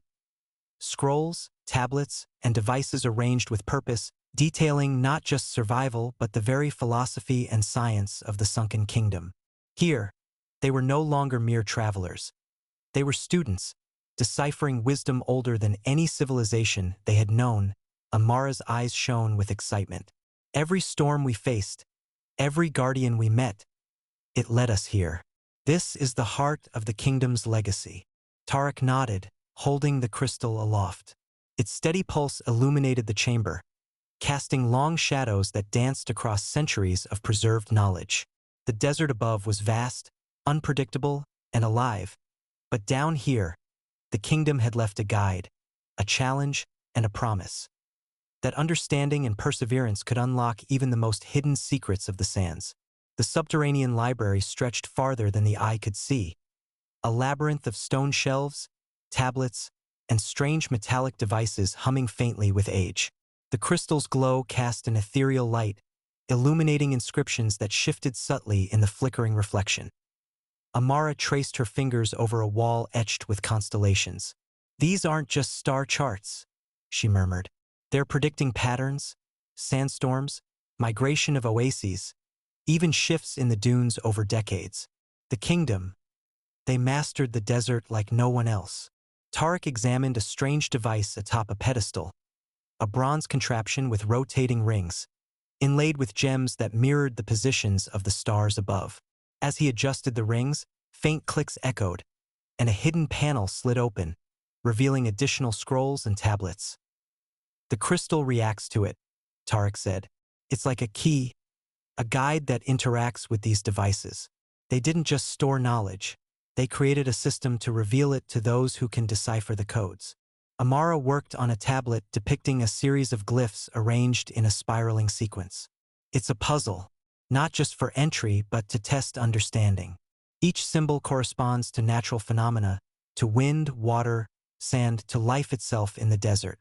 The kingdom wanted only the perceptive to learn their secrets. Hours passed as they studied, aligned, and experimented. Small mechanisms whirred to life, revealing hidden chambers, tiny reservoirs of preserved water, and maps of routes across the desert no living person had seen for centuries. A sudden gust of wind swept through a side corridor. Dust rose, revealing faint footprints etched into the stone floor. Not their own, and not recent. The team froze. "Guardians," whispered Amara. "Either physical or spiritual. They're still here, watching, ensuring the unworthy cannot take what doesn't belong to them." Tarek gripped the crystal tightly. "We've proven ourselves in the valley, survived the storm, faced the desert's tests, and gained the Guardians' trust. Now it's about understanding and respect, not haste." One mechanism activated a sliding wall, revealing a circular chamber with a shallow pool at its center. Light refracted through a crystalline lens embedded in the ceiling, projecting a map onto the surface of the water. Tarek leaned over, amazed.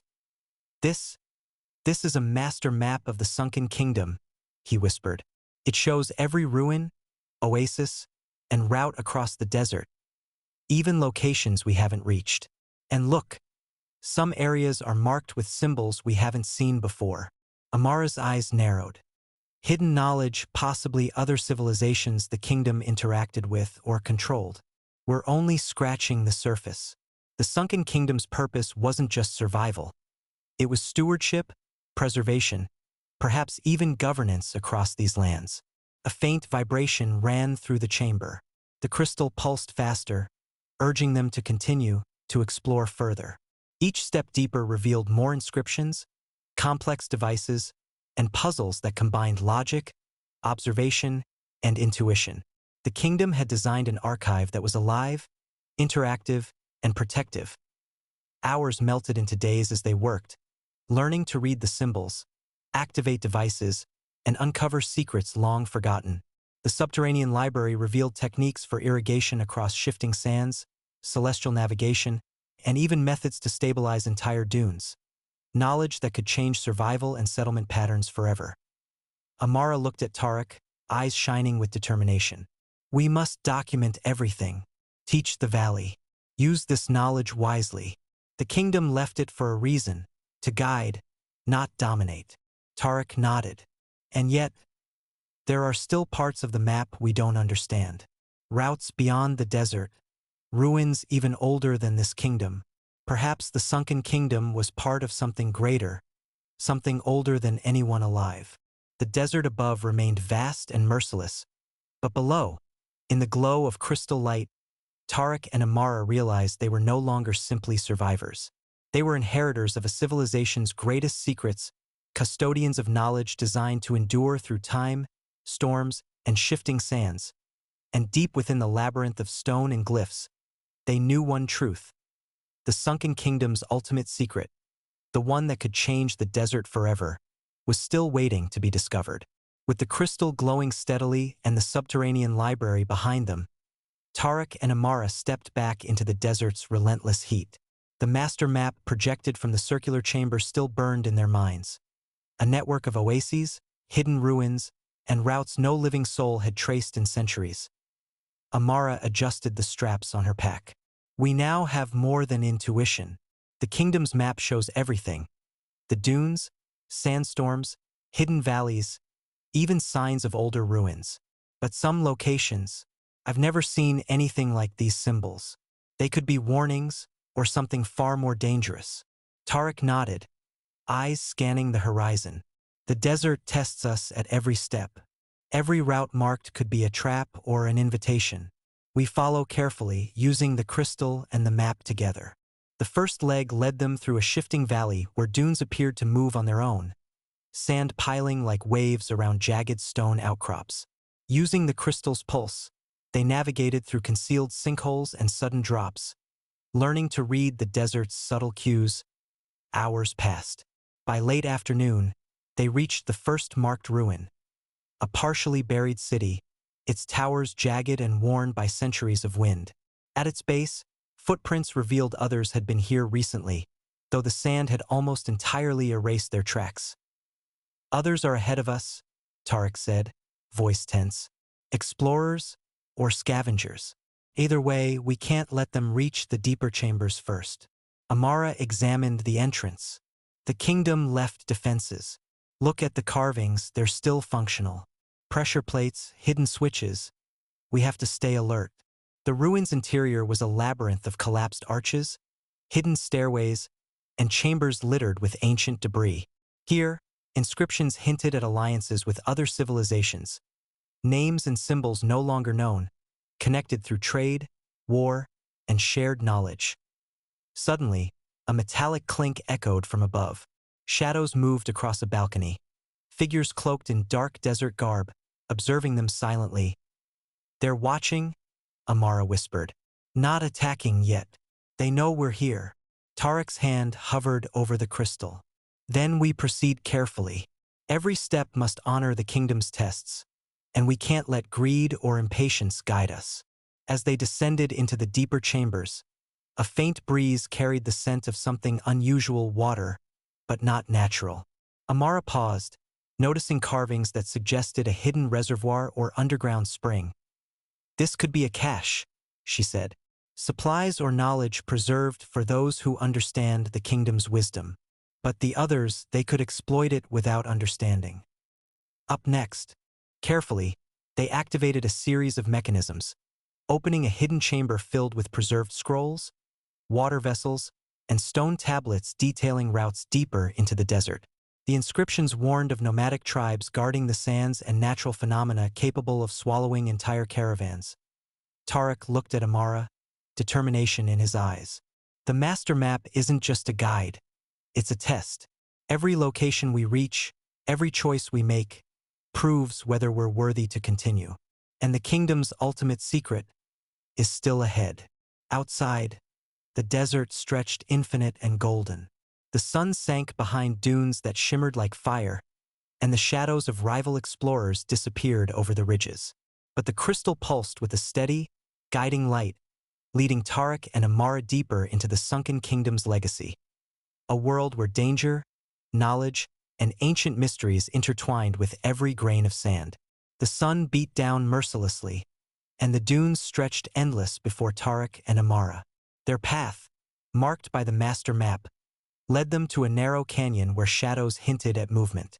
The crystal's pulse grew stronger, vibrating with a low hum that seemed to warn them of imminent observation. They're here, Amara murmured, spotting faint footprints in the sand. Hoof-like impressions and wide-set boot marks. Not the explorers this time, something older. Nomads, guardians of the desert's secrets. Before they could advance further, a figure emerged atop a dune, silhouetted against the blazing horizon. Others followed, their veiled faces reflecting centuries of survival in these sands. They carried spears tipped with obsidian, and their stance was calm yet undeniably commanding. Tarek raised the crystal. We come in peace, he called out, voice steady despite the tension. We seek knowledge, not conquest. The Sunken Kingdom guided us here. The lead nomad regarded him silently, then gestured for them to approach. Few who walk these dunes are worthy of our trust, the figure said.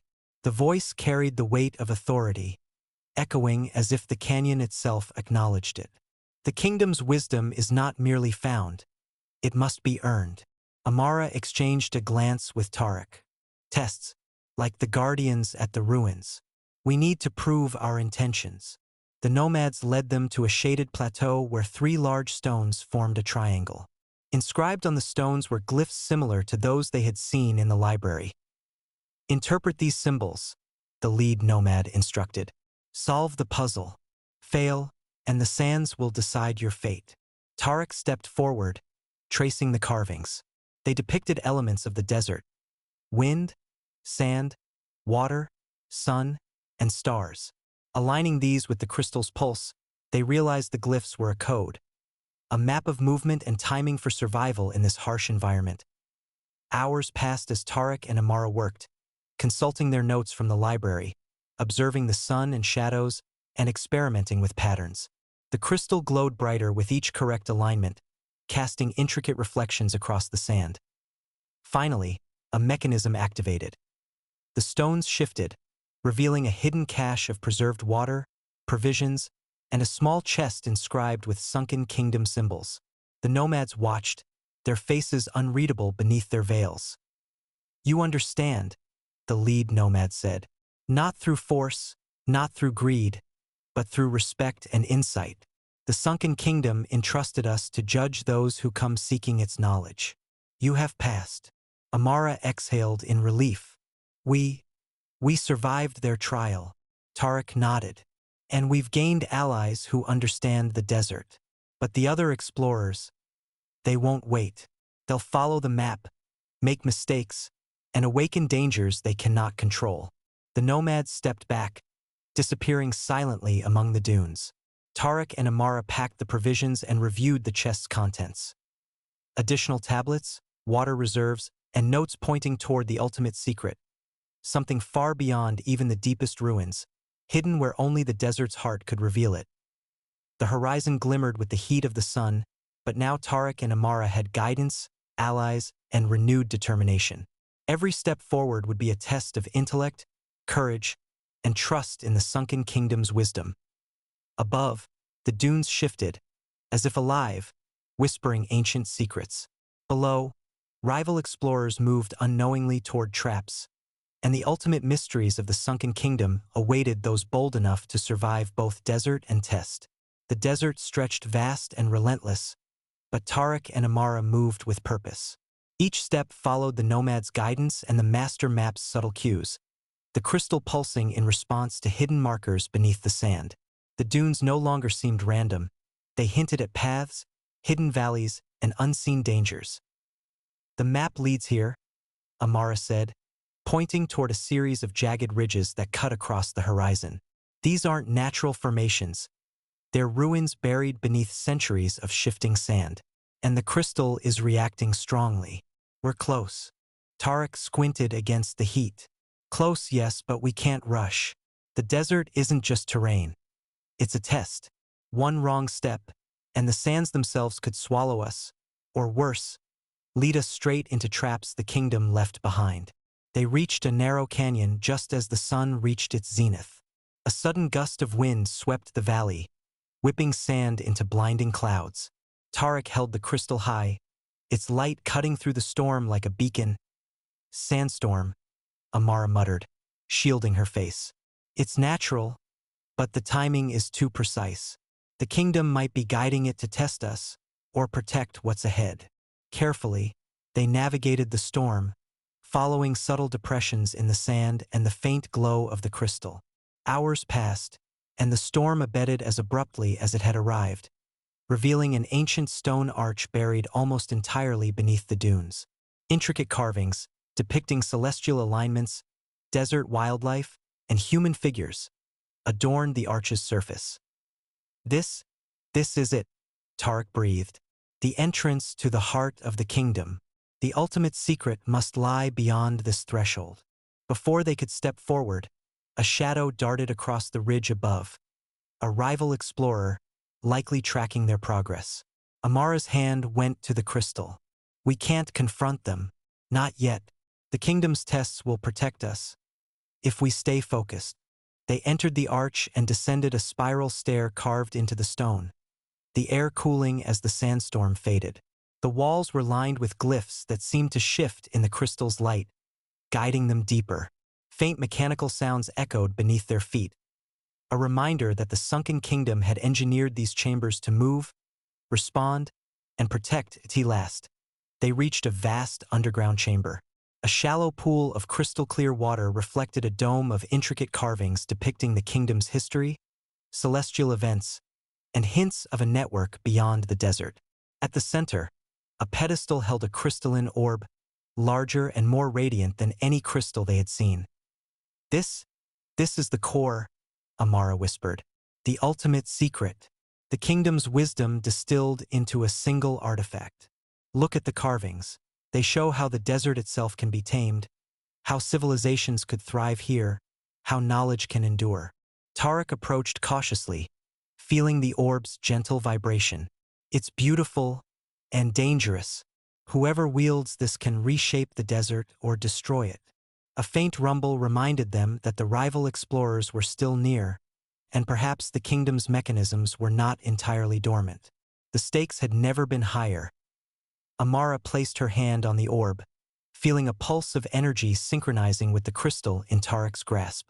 Visions of ancient cities, flowing oases, and star-aligned chambers filled their minds. The Sunken Kingdom's ultimate secret was no longer just survival. It was knowledge, power, and responsibility intertwined with the desert itself. Outside, the dunes shifted endlessly, winds whispering in anticipation. The test was not yet complete, for the rival explorers were approaching, and the final challenges of the desert awaited those daring enough to claim the kingdom's legacy. Up next, the underground chamber radiated an eerie, almost sentient light. The crystalline orb pulsed with a steady glow, responding to Tarek and Amara's presence. Yet the stillness was deceptive. Above them, sand shifted against stone, signaling that the rival explorers had discovered the arch. They're here, Amara whispered, tension tightening her chest. We can't hide. The kingdom's guardians. The desert. They'll protect the chamber only if we respect its rules.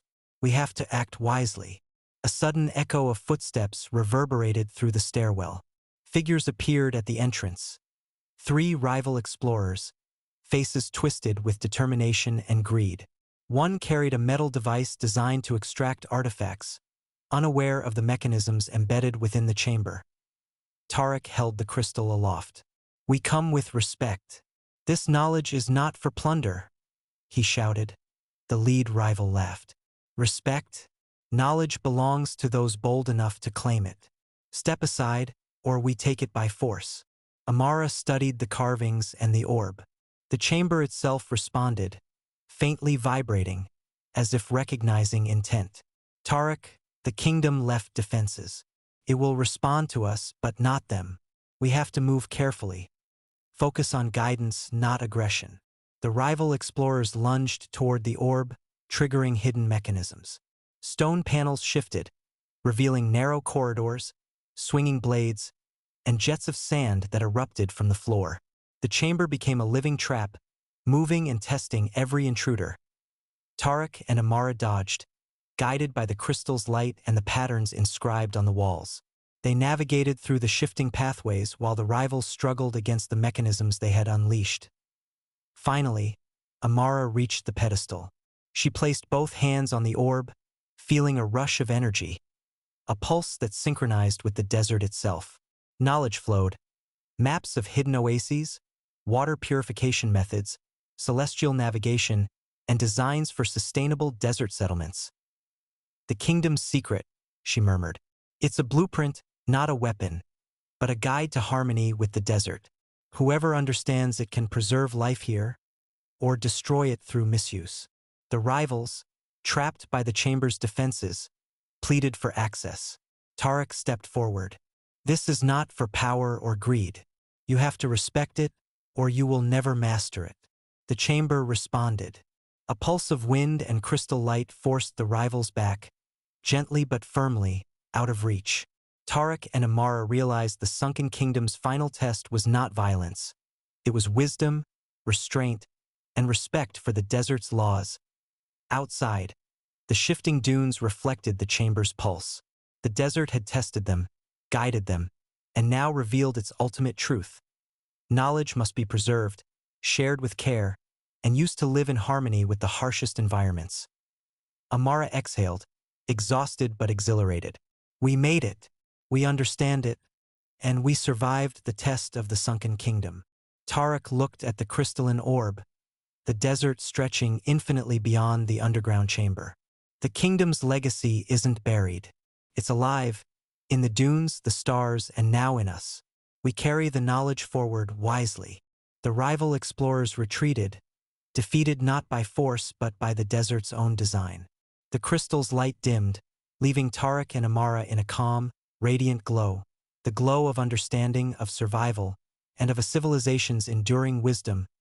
Above, the dunes whispered, shifting as if acknowledging new custodians.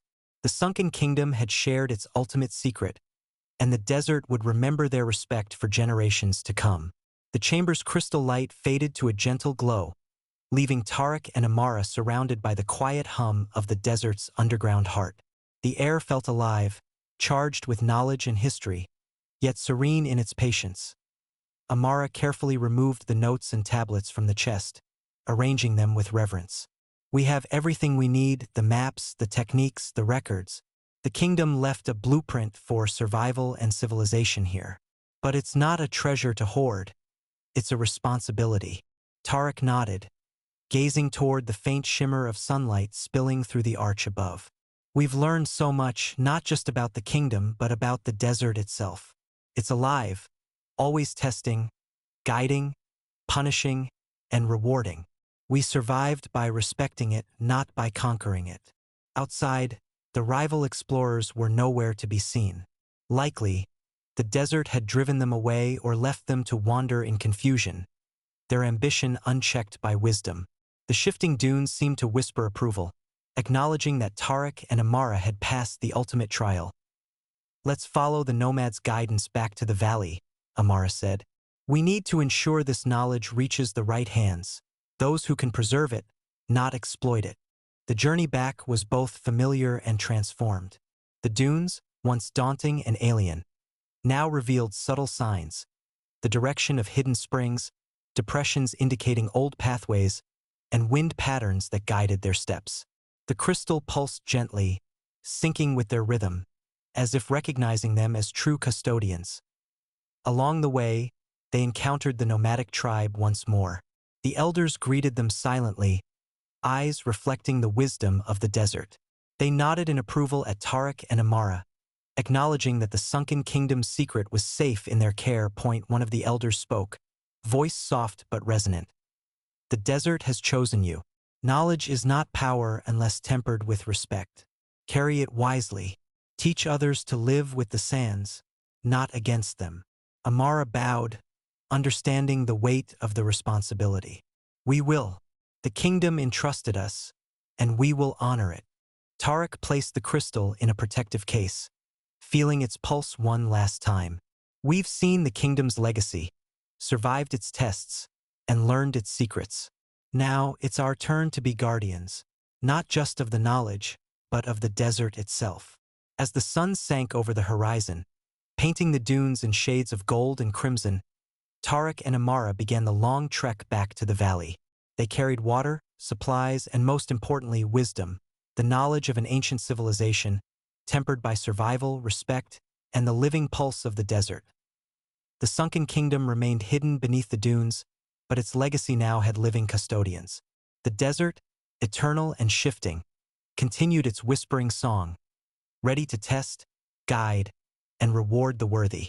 And Tarek and Amara walked within it, no longer mere travelers, but stewards of its timeless secrets. Back in the valley, the golden dunes stretched toward the horizon, glowing softly in the late afternoon sun.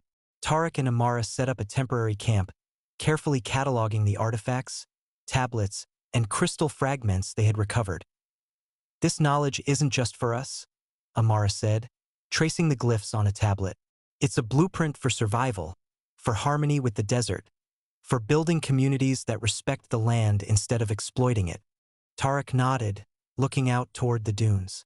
We need to create safe pathways through the desert, establish archives for the nomads and trusted scholars, teach others how to live in sync with the desert's rhythm. They began by marking hidden oases, wells, and natural shelters along their path.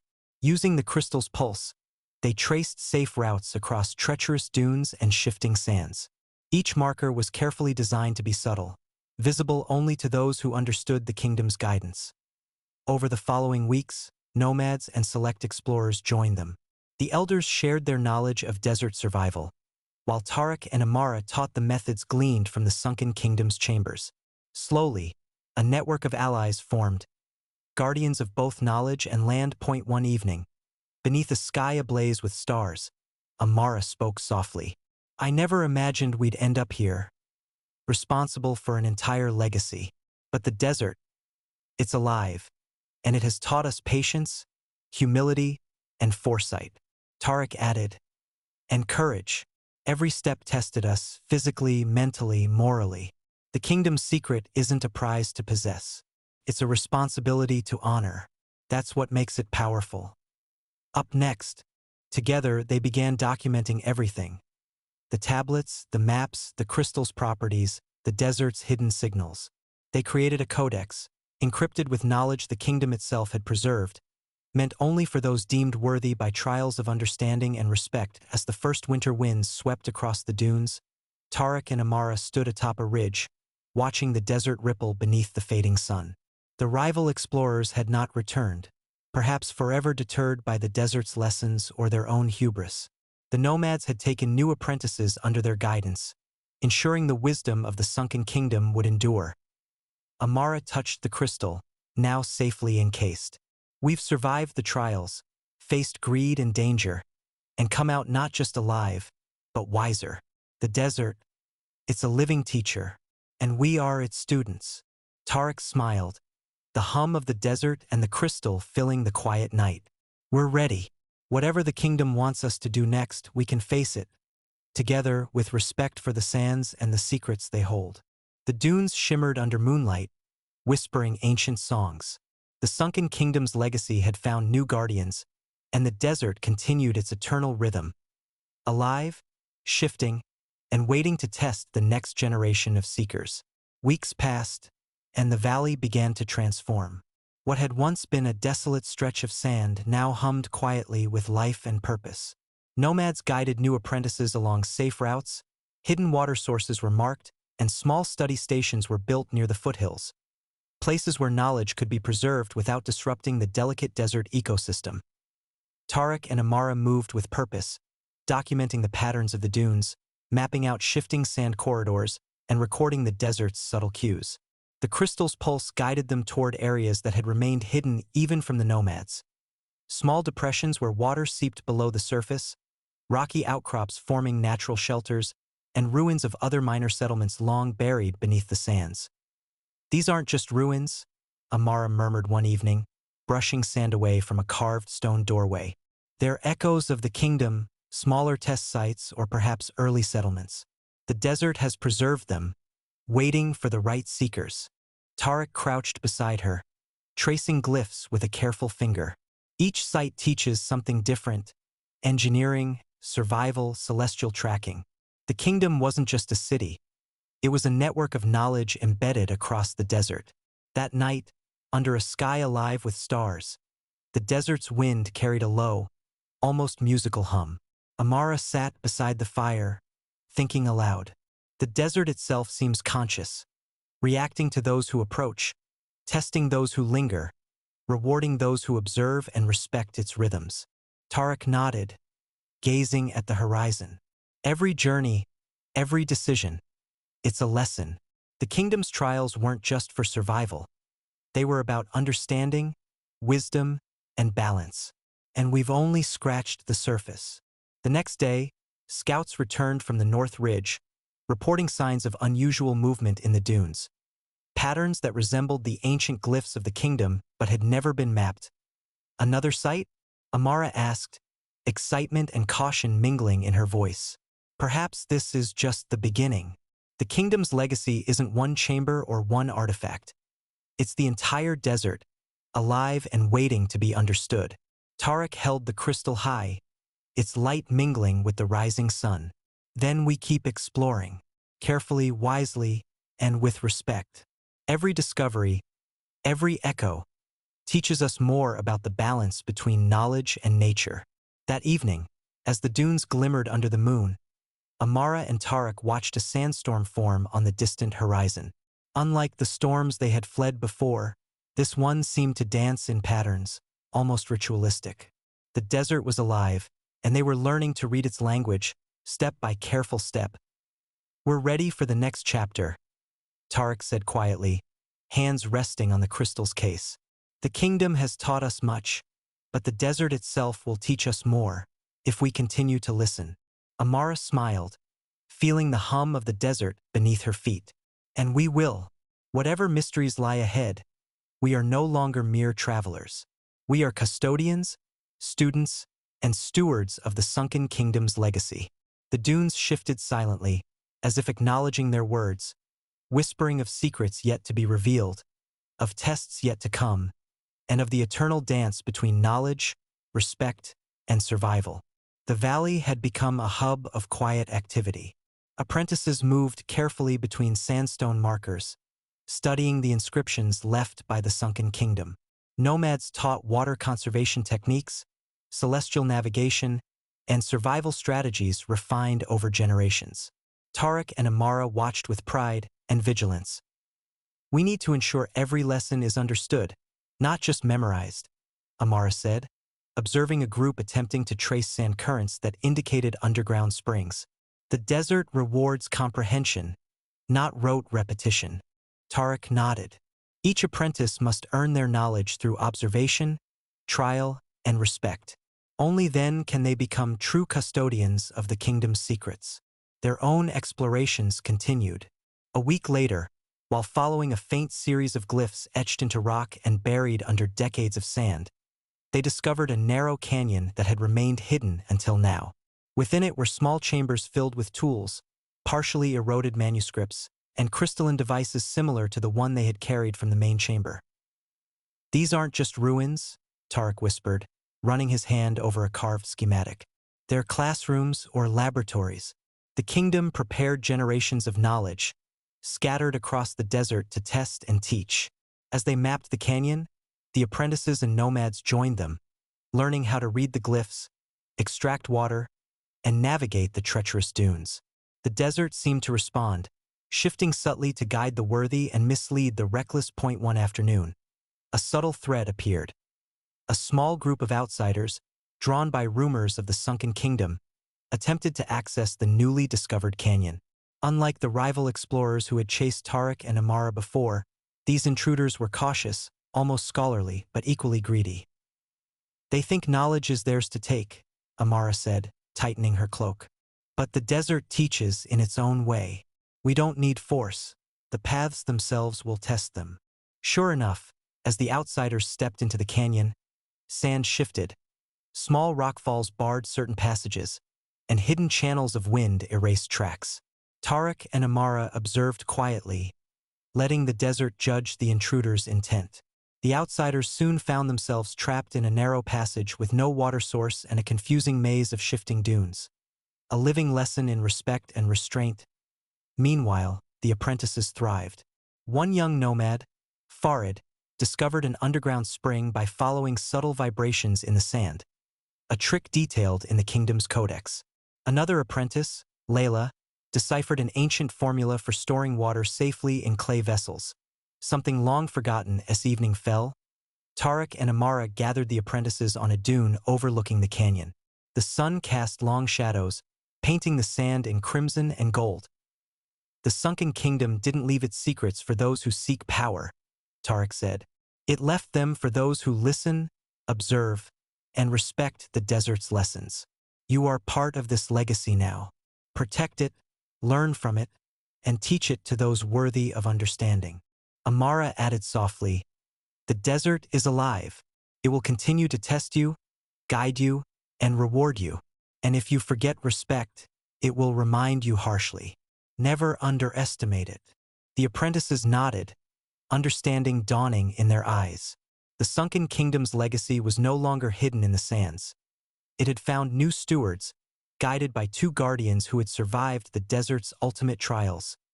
That night, as stars glittered overhead, the dunes seemed to shimmer in approval. The desert had a new rhythm now, shaped by custodians and apprentices who would carry the kingdom's wisdom forward. Always attentive, always respectful, and always ready for the mysteries yet to unfold. Up next, morning light spilled across the dunes, revealing subtle ridges and hollows that had gone unnoticed the day before. Tarek adjusted the crystal's protective casing and consulted the codex.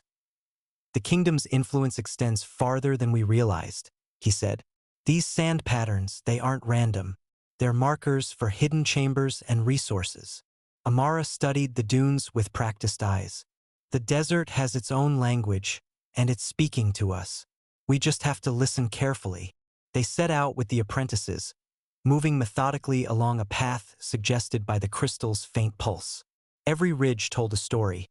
Slight depressions indicated buried chambers, wind-blown grooves marked underground water channels, and subtle changes in sand texture hinted at safe passages. By midday, they arrived at a small cluster of ruins, partially buried and almost invisible from the surrounding dunes. Inside, they found low, vaulted chambers filled with glyphs depicting star charts, water distribution systems, and mechanical devices, remnants of the kingdom's ingenuity. Layla, one of the apprentices, gasped. This is incredible. They mapped the stars, the winds, even the water cycles, all to survive and thrive in the desert. Farid traced a pattern in the sand, following the faint vibration of underground water. And they tested these designs here, right in the harshest environment. Every detail is a lesson in adaptation. As they worked, the desert whispered warnings. Sudden gusts of wind, shifting sand, and strange echoes bounced through the chambers. The apprentices paused, sensing that the desert itself was assessing their intent. A sudden sandstorm formed on the horizon, spiraling with unusual intensity. Tarek raised a hand. Everyone stay calm. This isn't just weather. It's the desert testing our patience and judgment. Amara guided the group to a narrow overhang, where the storm's force was reduced. The sand swirled around them, forming almost tactile patterns, like the desert was drawing symbols in real time. This storm? It's alive, Amara whispered. It reacts to us. Every movement, every decision. It's observing, teaching. The storm lasted hours, yet no harm came to them. When it finally subsided, the desert had shifted subtly. New pathways opened, hidden entrances revealed themselves, and faint tracks in the sand pointed toward a deeper section of ruins. Tarek smiled. The desert approves. It's showing us the next stage. Deeper lessons for those who truly respect it. Over the next days, they explored these deeper chambers. The apprentices learned how to conserve energy, interpret environmental signals, and work with the desert's natural flow rather than against it. Every chamber held a new puzzle, a new skill, a subtle challenge in observation and patience. By nightfall, they gathered atop a dune, exhausted but exhilarated. The desert stretched endlessly beneath the star-studded sky, alive with unseen motion and whispered secrets. Amara said softly, "The kingdom left more than artifacts. They left us a philosophy. Survival is not just physical. It's mental, spiritual, and moral. We must balance ambition with respect, knowledge with humility." Tarek added, "And this is only the beginning. The dunes have many more whispers to share, many more secrets to teach. We are their students and now their guardians. Whatever comes next, we are ready to listen and to act wisely." The apprentices nodded, understanding that their journey was no longer about discovery alone. It was about stewardship, guarding knowledge, respecting the desert, and guiding those who would come after. The wind shifted gently, carrying faint whispers through the dunes, a reminder that the Sunken Kingdom's legacy was alive, and the desert itself would continue to guide, test, and reward those who walked its sands with wisdom.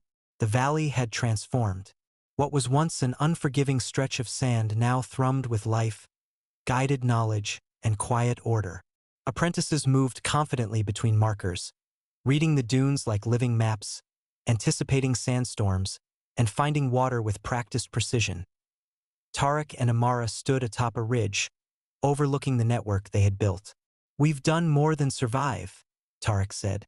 "We've created a living map, a system of guardians, and a culture that understands the desert, not just endures it." Amara smiled, tracing her fingers over the crystal. "The apprentices are ready. They can navigate the dunes, interpret the ruins, and carry the kingdom's lessons forward. And we've learned from the desert itself. Its patience, its unpredictability, its wisdom. Over the following days, they led the apprentices into previously unexplored sections of the desert. Here, ancient Sunken Kingdom ruins hinted at a larger network, extending far beyond their valley. Tall stone pillars etched with celestial symbols, partially buried structures, and underground channels suggested that the kingdom's influence reached hidden oases and desert corridors yet untouched. Layla deciphered one set of glyphs, her voice trembling with awe. This points to another site farther north. It's larger, more advanced than any we've seen. The kingdom's true heart might lie there. Farid, ever practical, nodded. And the desert will protect it until we prove ourselves worthy. The storms, the shifting sands, they aren't obstacles, they're guardians. That evening, a soft wind carried a strange hum across the dunes, resonating with the crystal in Tarek's hand. The apprentices paused, listening. The sound seemed to echo across time, like the Sunken Kingdom itself acknowledging their progress. Amara spoke softly. We've become masters, but mastery isn't possession. It's understanding, respect, and stewardship. Every lesson, every test has prepared us for what lies beyond. The next day, they began mapping the northern path hinted at by the glyphs. Sand shifted, revealing hidden trails and concealing others. Apprentices guided one another, reading the desert's subtle cues, while Tarek and Amara acted as mentors and guardians, stepping in only when necessary. Along the journey, small discoveries reinforced their skills. An underground spring mapped entirely by vibration, ancient wind channels used for cooling structures, and carvings illustrating complex water distribution systems. Each discovery deepened their understanding of the Sunken Kingdom's genius and the desert's life-giving secrets to sunset. They paused on a high dune overlooking a distant plateau, where faint ruins glimmered under the fading light. The desert stretched endlessly between them and the new site, a living test of endurance, observation, and wisdom. Tarek turned to Amara. We've learned patience. We've learned balance. Now it's time to see how far the kingdom's wisdom truly reaches. Amara nodded, eyes fixed on the horizon. Whatever awaits us there, we are ready. And the apprentices? They are ready too. The desert has chosen its guardians, and we are among them. As the last rays of sun disappeared, the dunes glowed softly under moonlight, whispering secrets and guidance.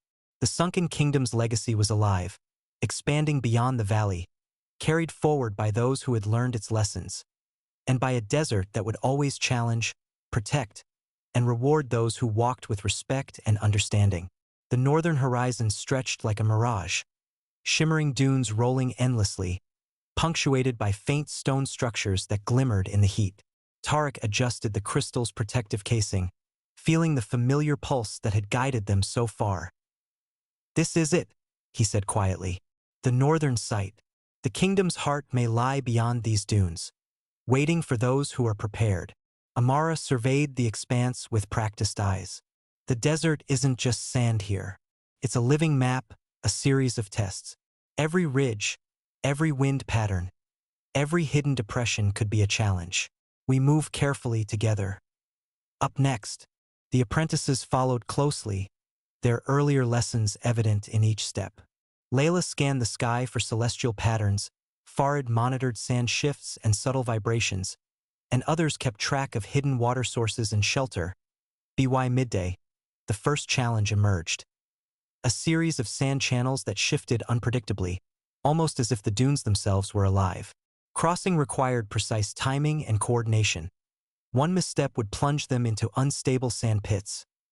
Trust the sand, Amara instructed. Observe its flow, move with it, not against it. The apprentices hesitated, then followed her guidance. Slowly, methodically, they crossed the channels, the desert testing patience, observation, and unity. Further along, they discovered a series of partially buried stone pillars, etched with intricate glyphs and mechanical patterns. Tarek studied them. These aren't just markings, they're instructions. A mechanism of some kind, likely tied to access or protection of the northern site. Layla and Farid worked together, deciphering the sequence. Stones needed to be rotated in alignment with the sun's path, while sand channels diverted wind pressure onto hidden levers. It was a puzzle of logic, physics, and desert awareness as the final stone clicked into place. A faint rumble echoed across the dunes. The sands shifted, revealing a hidden staircase descending into a subterranean chamber, untouched for centuries. "This is it," Amara breathed. The northern chamber, the core of the Sunken Kingdom's northern network.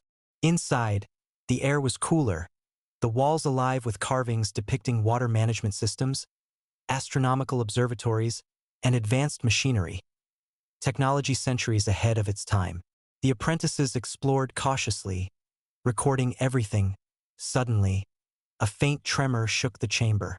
Sand from above filtered through cracks in the ceiling, and a hidden passage revealed itself, spiraling deeper. Tarek and Amara exchanged a glance. "The kingdom tests those who seek its heart," Tarek murmured. "Every discovery here is a lesson, and every risk is deliberate. We proceed carefully." The apprentices nodded, fully aware that this was no longer just exploration. It was a journey of understanding, patience, and trust. Every decision mattered as night fell. They camped near the entrance, the crystal glowing faintly, resonating with the desert's pulse. Amara looked up at the stars. "The kingdom's legacy extends far beyond what we imagined. We are custodians now, but the desert will always test us. And the northern site, it may hold the ultimate lesson." Tarek rested beside her. "Whatever awaits, we face it together. The apprentices are ready. We are ready. And the desert will continue to guide us, as it always has." The dunes whispered around them, alive with hidden motion, secrets, and subtle guidance. The northern expanse was vast, perilous, and filled with wonder, and it had only begun to reveal its mysteries. The entrance to the northern chamber loomed before them, a spiral of stone descending into darkness. Tarek held the crystal aloft, its faint glow illuminating glyphs etched into the walls. "These markings, they're more advanced than anything we've seen," he said. The kingdom's northern site was designed not just to store knowledge, but to actively teach and test anyone who enters. Amara led the apprentices carefully down the spiral steps. Each tread was embedded with symbols corresponding to celestial constellations, subtly guiding their orientation and pace. Any misstep could trigger sandfalls or seal off passages. Layla's eyes sparkled with curiosity. "It's like a living observatory. The stairs align with stars, wind currents, and water flows simultaneously." The kingdom's architects anticipated everything. Farid examined the walls, noting small channels carved into stone. And water, they engineered a system to collect and store even the faintest traces of moisture in the desert. These chambers aren't just protective, they're sustainable. Deeper inside, they found a vast hall filled with machinery. Rotating lenses, water channels, and mechanical devices that aligned with the stars above. Amara traced her fingers along the carvings. "These machines," she murmured, "are designed to monitor the desert itself. Rainfall patterns, wind shifts, even sand movement." The kingdom observed the desert as an ecosystem, predicting its behavior centuries in advance. Tarek studied a complex array of levers and crystalline conduits, and they left instructions encoded in these glyphs. "We must solve this to unlock the chamber's deeper sections. Every apprentice must contribute, or the system won't reveal itself." The apprentices worked together, applying knowledge learned in the valley and from prior explorations.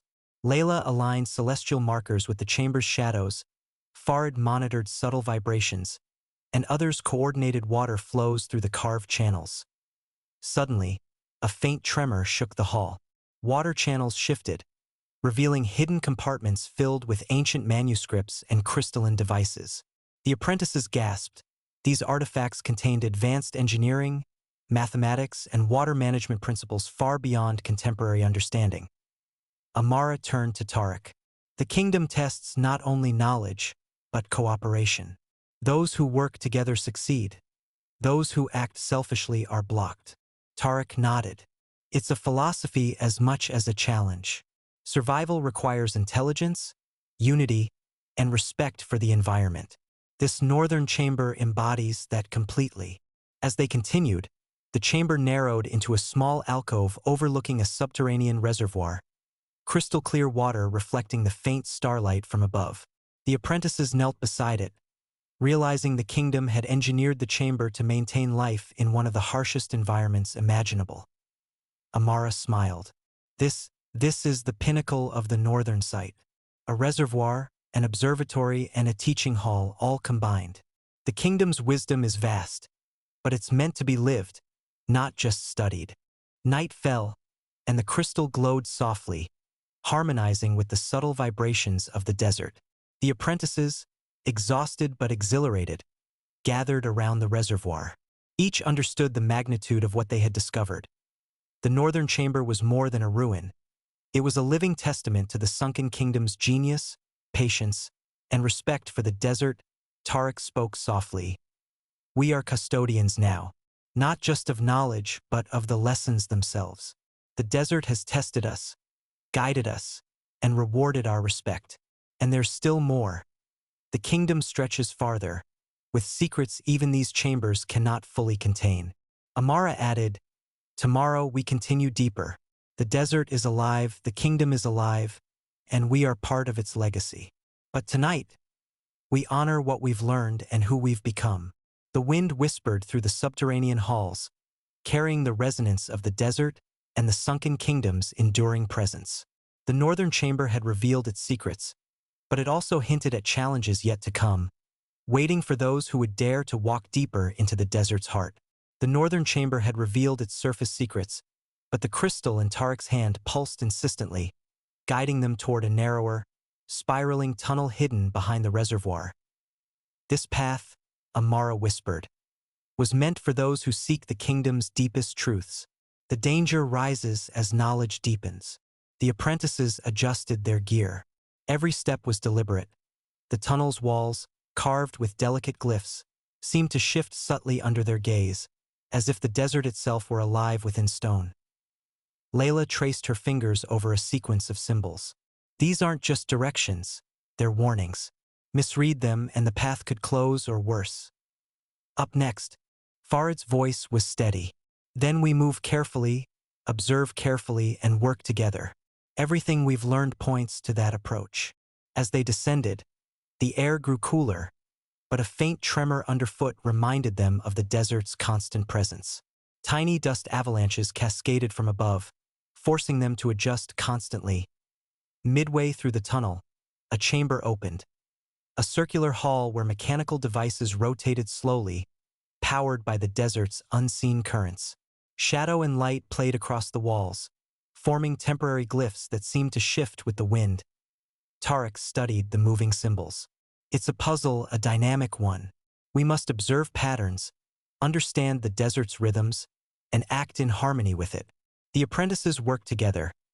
Layla interpreted the glyphs, Farid timed the mechanisms, and the others adjusted levers and conduits to synchronize rotation. A single miscalculation could have collapsed sections of the chamber, but through careful collaboration, the mechanism activated, revealing a deeper passage carved into living rock. At the passage's end, they found a subterranean observatory. A domed ceiling framed the night sky through a carefully constructed aperture. Celestial alignments pointed to distant stars, and stone instruments suggested that the Sunken Kingdom used stellar observation to predict desert shifts and seasonal rain centuries in advance. Amara marveled. This is beyond anything we imagined. The kingdom's knowledge wasn't limited to survival. It was prediction, adaptation, and harmony on a cosmic scale. Tarek's gaze fell on a stone pedestal, atop which rested a small crystalline sphere, pulsing with an inner light. This could be the heart of the sands. It resonates with the desert and the stars. Whoever controls it or understands it can interpret the desert's rhythms like the kingdom once did. The apprentices approached, awed. The chamber's silence was almost sacred, punctuated only by the soft hum of the crystal. Then, a sudden tremor shook the observatory. Dust and sand swirled around them, and a distant rumble echoed through the tunnels. The desert was testing them again, reminding them that knowledge came with vigilance. Amara spoke calmly, her voice carrying authority. This is more than survival. We must respect the desert, the kingdom, and each other. Only by remaining unified and observant do we truly honor the legacy we inherit. Tarek nodded, placing a hand on the crystalline sphere. Its pulse intensified, connecting with the desert's rhythm. The apprentices felt it too, a synchronization, a deep understanding of motion, time, and the unseen forces that shaped the dunes. The northern site has revealed its heart, Tarek said. But the kingdom's ultimate purpose, the reason it built this network across the desert, is still ahead. We are ready for what comes next. Outside, the desert shifted under the starlit sky, moving as if alive, guarding, guiding, and whispering secrets that only those who walked with respect and patience could understand. The journey was far from over, but the group now carried the kingdom's wisdom and the desert's pulse within themselves. The subterranean observatory hummed with silent energy as Tarek, Amara, and the apprentices stood around the crystalline heart of the sands. Its pulse seemed to synchronize not only with the desert but with their own hearts, amplifying awareness of the dunes, the winds, and the faintest vibrations beneath the sand. "This is it," Amara whispered. "The final chamber. The kingdom's ultimate secret lies beyond this point." Layla traced glyphs etched into the stone surrounding the pedestal. "These are instructions, but not just mechanical. They speak of cycles, life, and balance. The kingdom wasn't built to dominate the desert. It was designed to understand and live in harmony with it." Farid knelt, listening to the faint hum from hidden channels beneath the floor. "And it seems the heart of the sands doesn't just record or guide, it reacts. Whoever interacts with it must prove awareness, unity, and restraint." Tarek placed his hand lightly on the sphere. A wave of warmth, vibration, and subtle light washed through the chamber. The apprentices followed, forming a circle around the crystal. The glyphs began to glow, revealing a hidden staircase descending further into living rock. "This is the heart of the kingdom itself," Tarek said. "Every secret, every mechanism, every observation leads here. The kingdom built this as both a sanctuary and a test." The staircase spiraled downward, ending in a vast underground hall. In the center stood a stone map of the entire desert, with crystal markers indicating oases, ruins, and hidden channels. The heart of the sands resonated with the map, highlighting patterns of wind, water, and sand that had guided the kingdom for centuries. Amara knelt beside the map. The Sunken Kingdom's ultimate purpose. It wasn't conquest, wealth, or even survival alone. It was knowledge integrated, lived, and shared with those who prove worthy. They sought to harmonize civilization with the desert itself. The apprentices moved closer, marveling at hidden chambers within the map that corresponded to ruins they had already explored. They realized the kingdom had created an intricate network, guiding resources, knowledge, and survival strategies through generations. Then, the heart of the sands pulsed brighter. A series of holographic-like projections emerged, showing the kingdom's engineers, astronomers, and nomads working together. Water channels, celestial instruments, and settlement planning unfolded in real time, revealing a civilization that thrived by understanding, not controlling. "The desert," Layla whispered. "It's beautiful. They left lessons, not treasure. They built systems that could endure centuries." Tarek nodded. "And they left a choice. The kingdom survives through understanding, cooperation, and respect. We've proven ourselves worthy, but the desert will always challenge us. Its lessons are endless." As the group studied the projections, a subtle shift in the chamber alerted them. A hidden passage at the far end opened, revealing the final repository of the Sunken Kingdom's artifacts, tools, crystalline devices, and manuscripts preserved in pristine condition. Amara turned to the apprentices. "This is your inheritance, not as owners but as custodians. The desert, the kingdom, and the heart of the sands demand responsibility.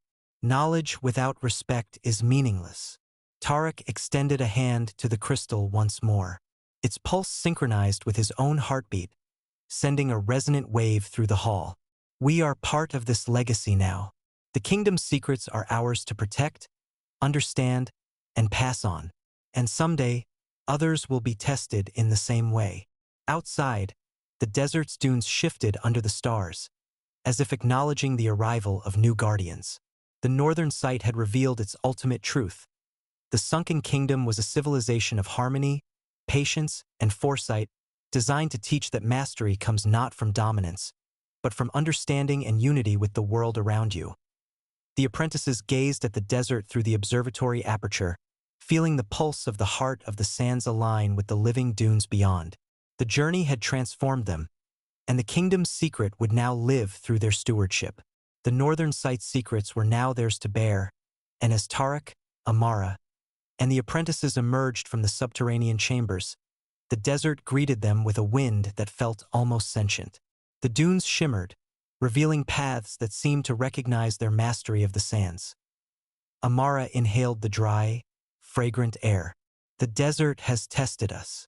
Now it watches us walk its surface as custodians, not just explorers. Layla led the group, her gaze tracing celestial markers. The patterns make sense now. The northern sight wasn't isolated. It's a hub. If we understand its connections, we can navigate the desert more safely and efficiently. Up next, Farid adjusted the water reservoirs they carried. Even our survival techniques improve with what we've learned. The kingdom's water channels, filtration methods, and storage strategies can be applied right here, out in the open dunes. The return journey was deliberate. Each step carried lessons from the northern chambers. The apprentices worked together, reading subtle shifts in the sand, aligning their movements with wind currents, and identifying hidden oases that the kingdom had charted centuries ago. At one point, a sudden sandstorm arose, far stronger than any they had faced. Visibility dropped to a few meters, and the dunes became treacherous. Tarek signaled the apprentices to form a tight circle, the crystal's pulse providing subtle guidance through the storm. "Trust the desert," Tarek called over the roar. "Move with it, not against it. Every storm has a rhythm. Observe it." Step by careful step, they navigated the tempest, using learned strategies. Anchoring themselves to subtle stone markers, creating windbreaks with sand channels, and rotating leadership so no one faltered. The storm eventually subsided, leaving the group exhausted but triumphant. "That was..." Layla paused, catching her breath. "A test. Even the desert itself confirms we are ready." Amara smiled. "Every challenge we face now reinforces the kingdom's lesson. Knowledge, observation, unity, and respect for the environment are what sustain life here. The northern sight taught us principles. The dunes teach us practice." As they approached the valley, signs of human life, nomadic camps, grazing herds, and trading posts, appeared on the horizon. The apprentices realized that the kingdom's influence extended far beyond its ruins, embedded in the wisdom carried by desert communities. At night, around their campfire, they shared stories of the northern sight. Tarek and Amara emphasized mentorship, leadership, and the responsibilities of custodianship. "You've all grown," Tarek said, "not just in skill but in judgment. The kingdom's legacy is more than knowledge. It's character, patience, and cooperation. Each of you carries that forward now." Amara added, "Remember, the desert does not forgive arrogance, but it rewards understanding. We've learned to listen, to the dunes, to each other, and to the legacy we inherit." The apprentices felt a profound sense of accomplishment, yet awareness lingered that the Sunken Kingdom's mysteries extended beyond the northern sight. The desert still held undiscovered ruins, hidden chambers, and lessons yet to reveal themselves as the night deepened.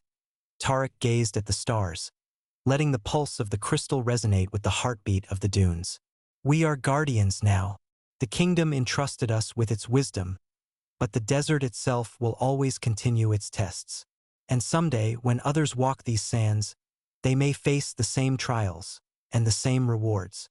The fire crackled, the wind whispered, and in the vast expanse of the dunes, the Sunken Kingdom's legacy continued to live through those who had proven worthy of its secrets. The sun rose in a pale haze over the valley, casting long shadows across the dunes. Tarek unfurled the map from the northern site, the crystal in his hand pulsing faintly, as if eager to guide them onward. "Several points here," he said, pointing to clusters of crystalline markers. The northern site wasn't the only hub. These ruins are connected resources, observatories, and archives spread across the desert. The kingdom's network is larger than we imagined. Amara studied the map carefully. Each location likely carries unique lessons and tests. Some may be practical, others philosophical. We must approach cautiously. The desert conceals as much as it reveals. Layla's eyes sparkled. "I'm ready. Every site will teach us something new. And with what we've learned, we're better prepared." The journey across the shifting dunes was treacherous. Hidden sinkholes, quicksand pockets, and sudden drops challenged their navigation. The crystal helped detect subtle changes in the sand's density, guiding them safely along ancient, hidden paths. On the second day, the group encountered the first of the satellite ruins, a cluster of sandstone towers partially buried in sand.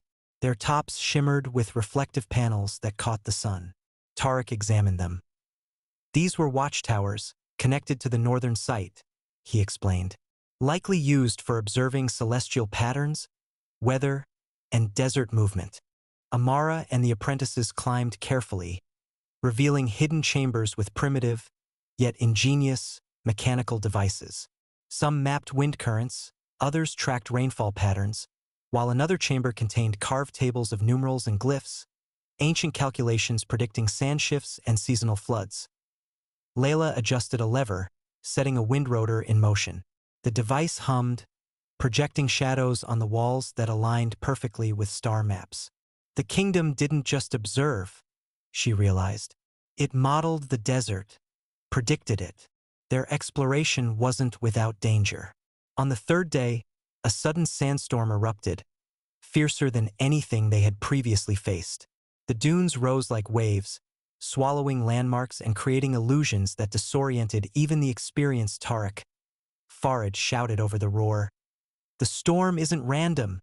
The desert is reacting to us, testing our coordination and judgment." Using the northern site's teachings, the apprentices created makeshift channels and windbreaks, leveraging natural terrain to stabilize themselves. The storm's intensity tested their knowledge, pushing them to observe patterns in real time, anticipate shifts, and respond as a unit.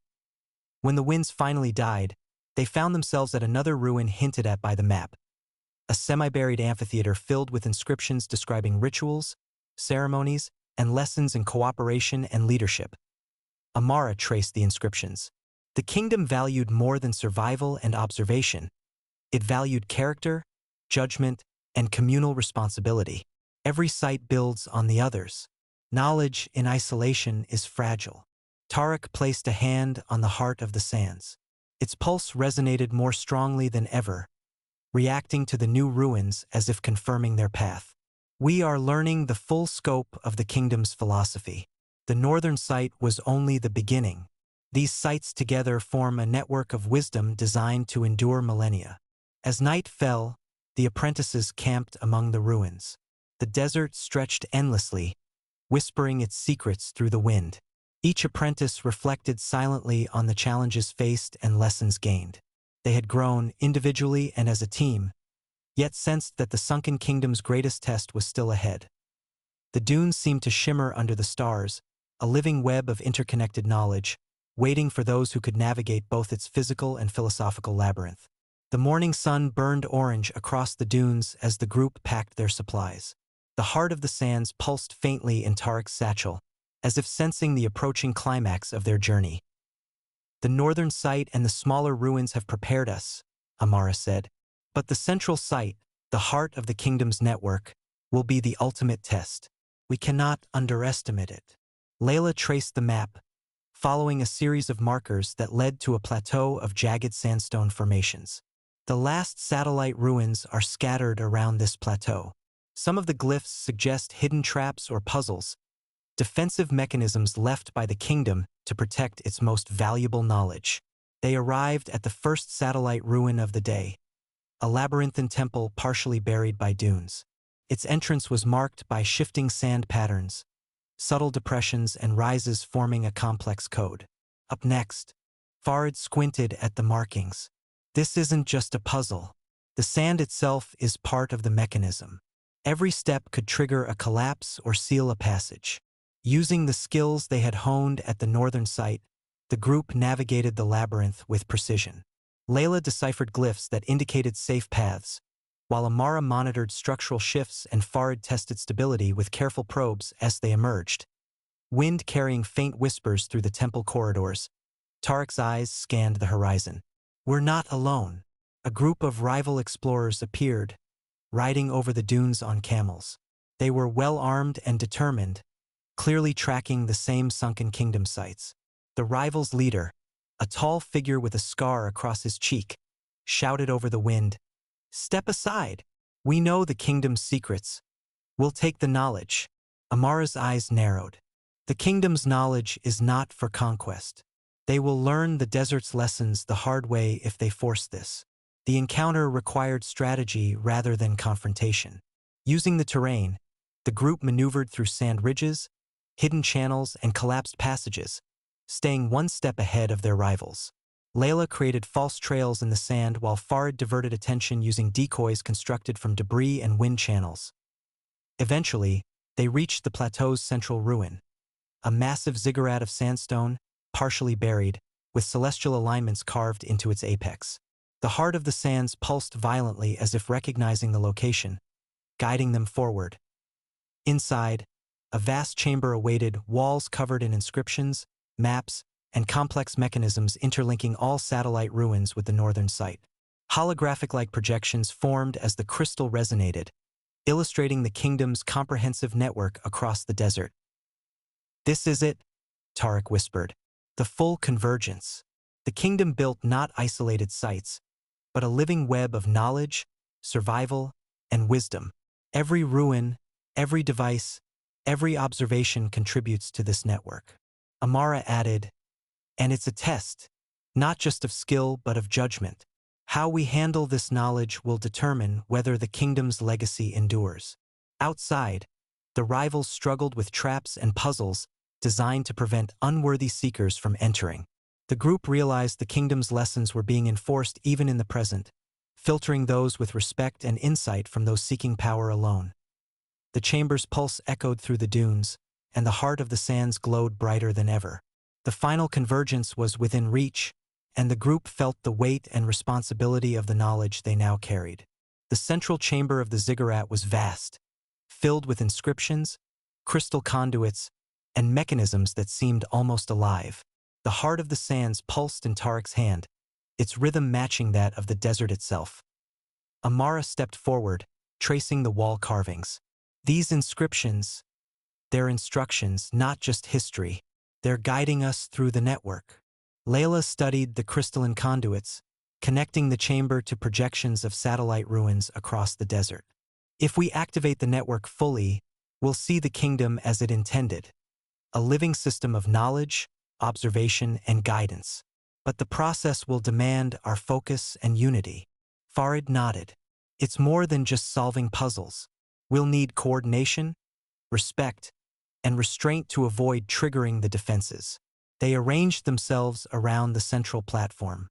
Tarek placed the heart of the sands in the pedestal, and the crystal's pulse expanded, resonating through the entire chamber. Light beams connected the ziggurat to every satellite ruin and the northern site, illuminating the desert's hidden network. A series of challenges began, lessons embedded in mechanisms, requiring insight rather than brute force. Observation. They had to detect subtle vibrations in the sand to stabilize a network of channels without collapsing them. Cooperation. Devices required simultaneous activation, with apprentices coordinating precise movements to maintain balance. Judgment. Projections of ancient decisions asked them to choose paths based on ethics, sustainability, and foresight. With each task, the apprentices felt the desert itself respond. Sand shifted gently, wind currents stabilized, and distant dunes seemed to guide them forward. Even the rival explorers outside struggled, trapped by the kingdom's remaining tests as the final task emerged. A holographic figure of the Sunken Kingdom's last high architect appeared, silent but expressive. Words formed in the air. Knowledge is not possession. Power without understanding is destruction. Only those who respect the balance of life, nature, and wisdom may carry our legacy. Amara spoke aloud. We understand. The kingdom's legacy is stewardship, not dominance. Knowledge must be applied with care, observation, and cooperation. The heart of the sands glowed white-hot, radiating warmth and light. The desert seemed to breathe with them, dunes shimmering, wind whispering, and hidden oases revealed across the landscape. The network had fully activated. Layla stepped back, awe in her eyes. We see it, the desert's patterns, its hidden paths, the rhythm of life. The kingdom created this not for themselves, but for those who could learn, understand, and carry it forward. Tarek placed a hand on each apprentice's shoulder. You are no longer just explorers. You are custodians. Every lesson, every test, every danger has prepared you to carry the kingdom's wisdom safely into the world. The desert, the ruins, and the heart of the sands are now in your hands. Our hands together. Outside, the rival explorers watched in silence as the ziggurat's light projected across the dunes, a network of living knowledge that they could not touch. The kingdom's tests had filtered the worthy from the greedy. Night fell, and the group sat atop the ziggurat, gazing at the desert. Stars reflected in the crystalline mechanisms below, aligning perfectly with the celestial charts carved into the stone. For the first time, they felt fully connected to the desert, not as intruders, but as guardians. The heart of the sands pulsed in harmony with their hearts, and they understood the ultimate truth of the Sunken Kingdom. Survival alone is fleeting.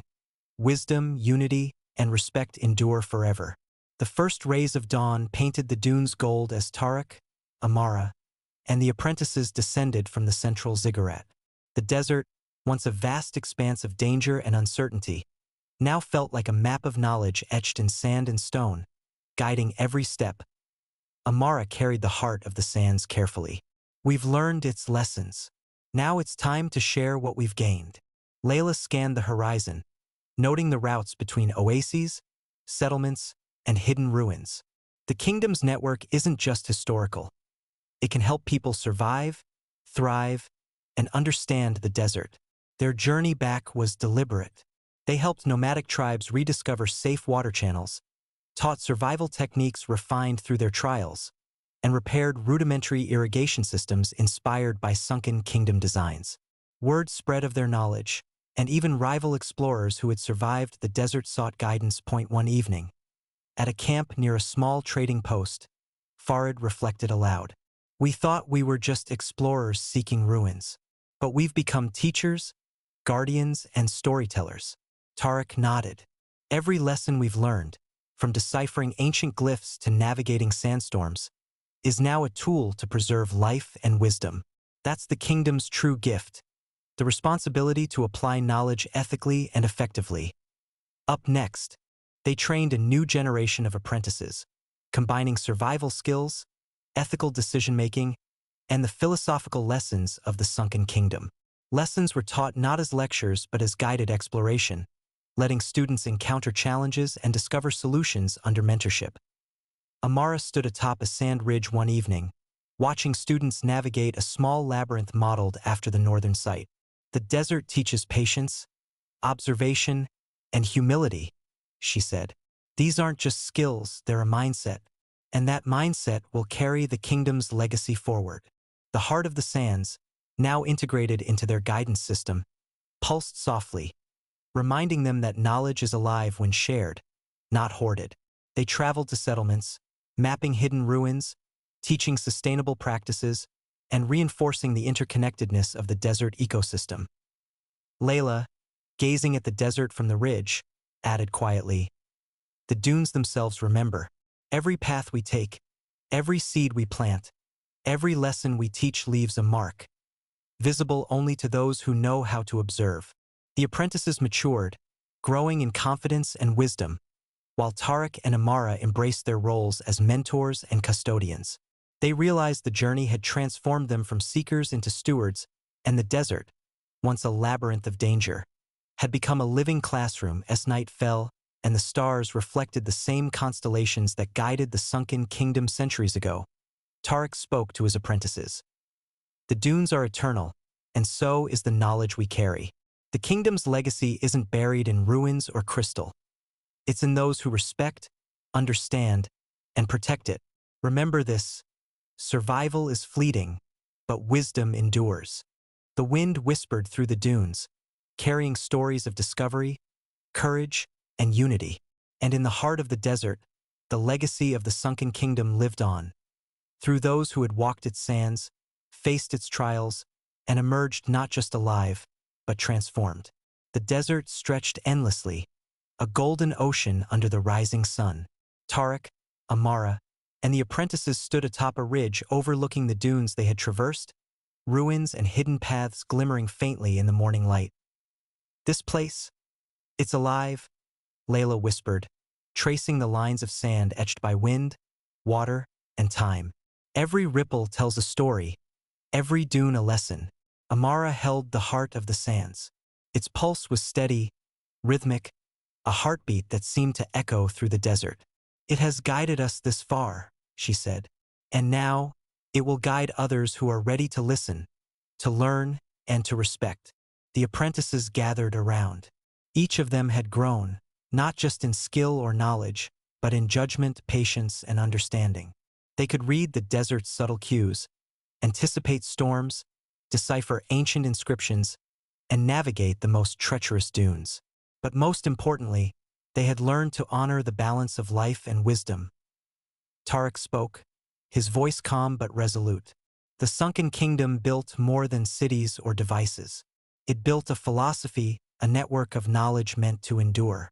And it chose its custodians carefully. You are those custodians now. One by one, the apprentices approached the pedestal where the heart of the sands rested. They placed their hands lightly upon it, feeling its energy pulse through them. It was a ritual of recognition, a silent promise to uphold the kingdom's legacy.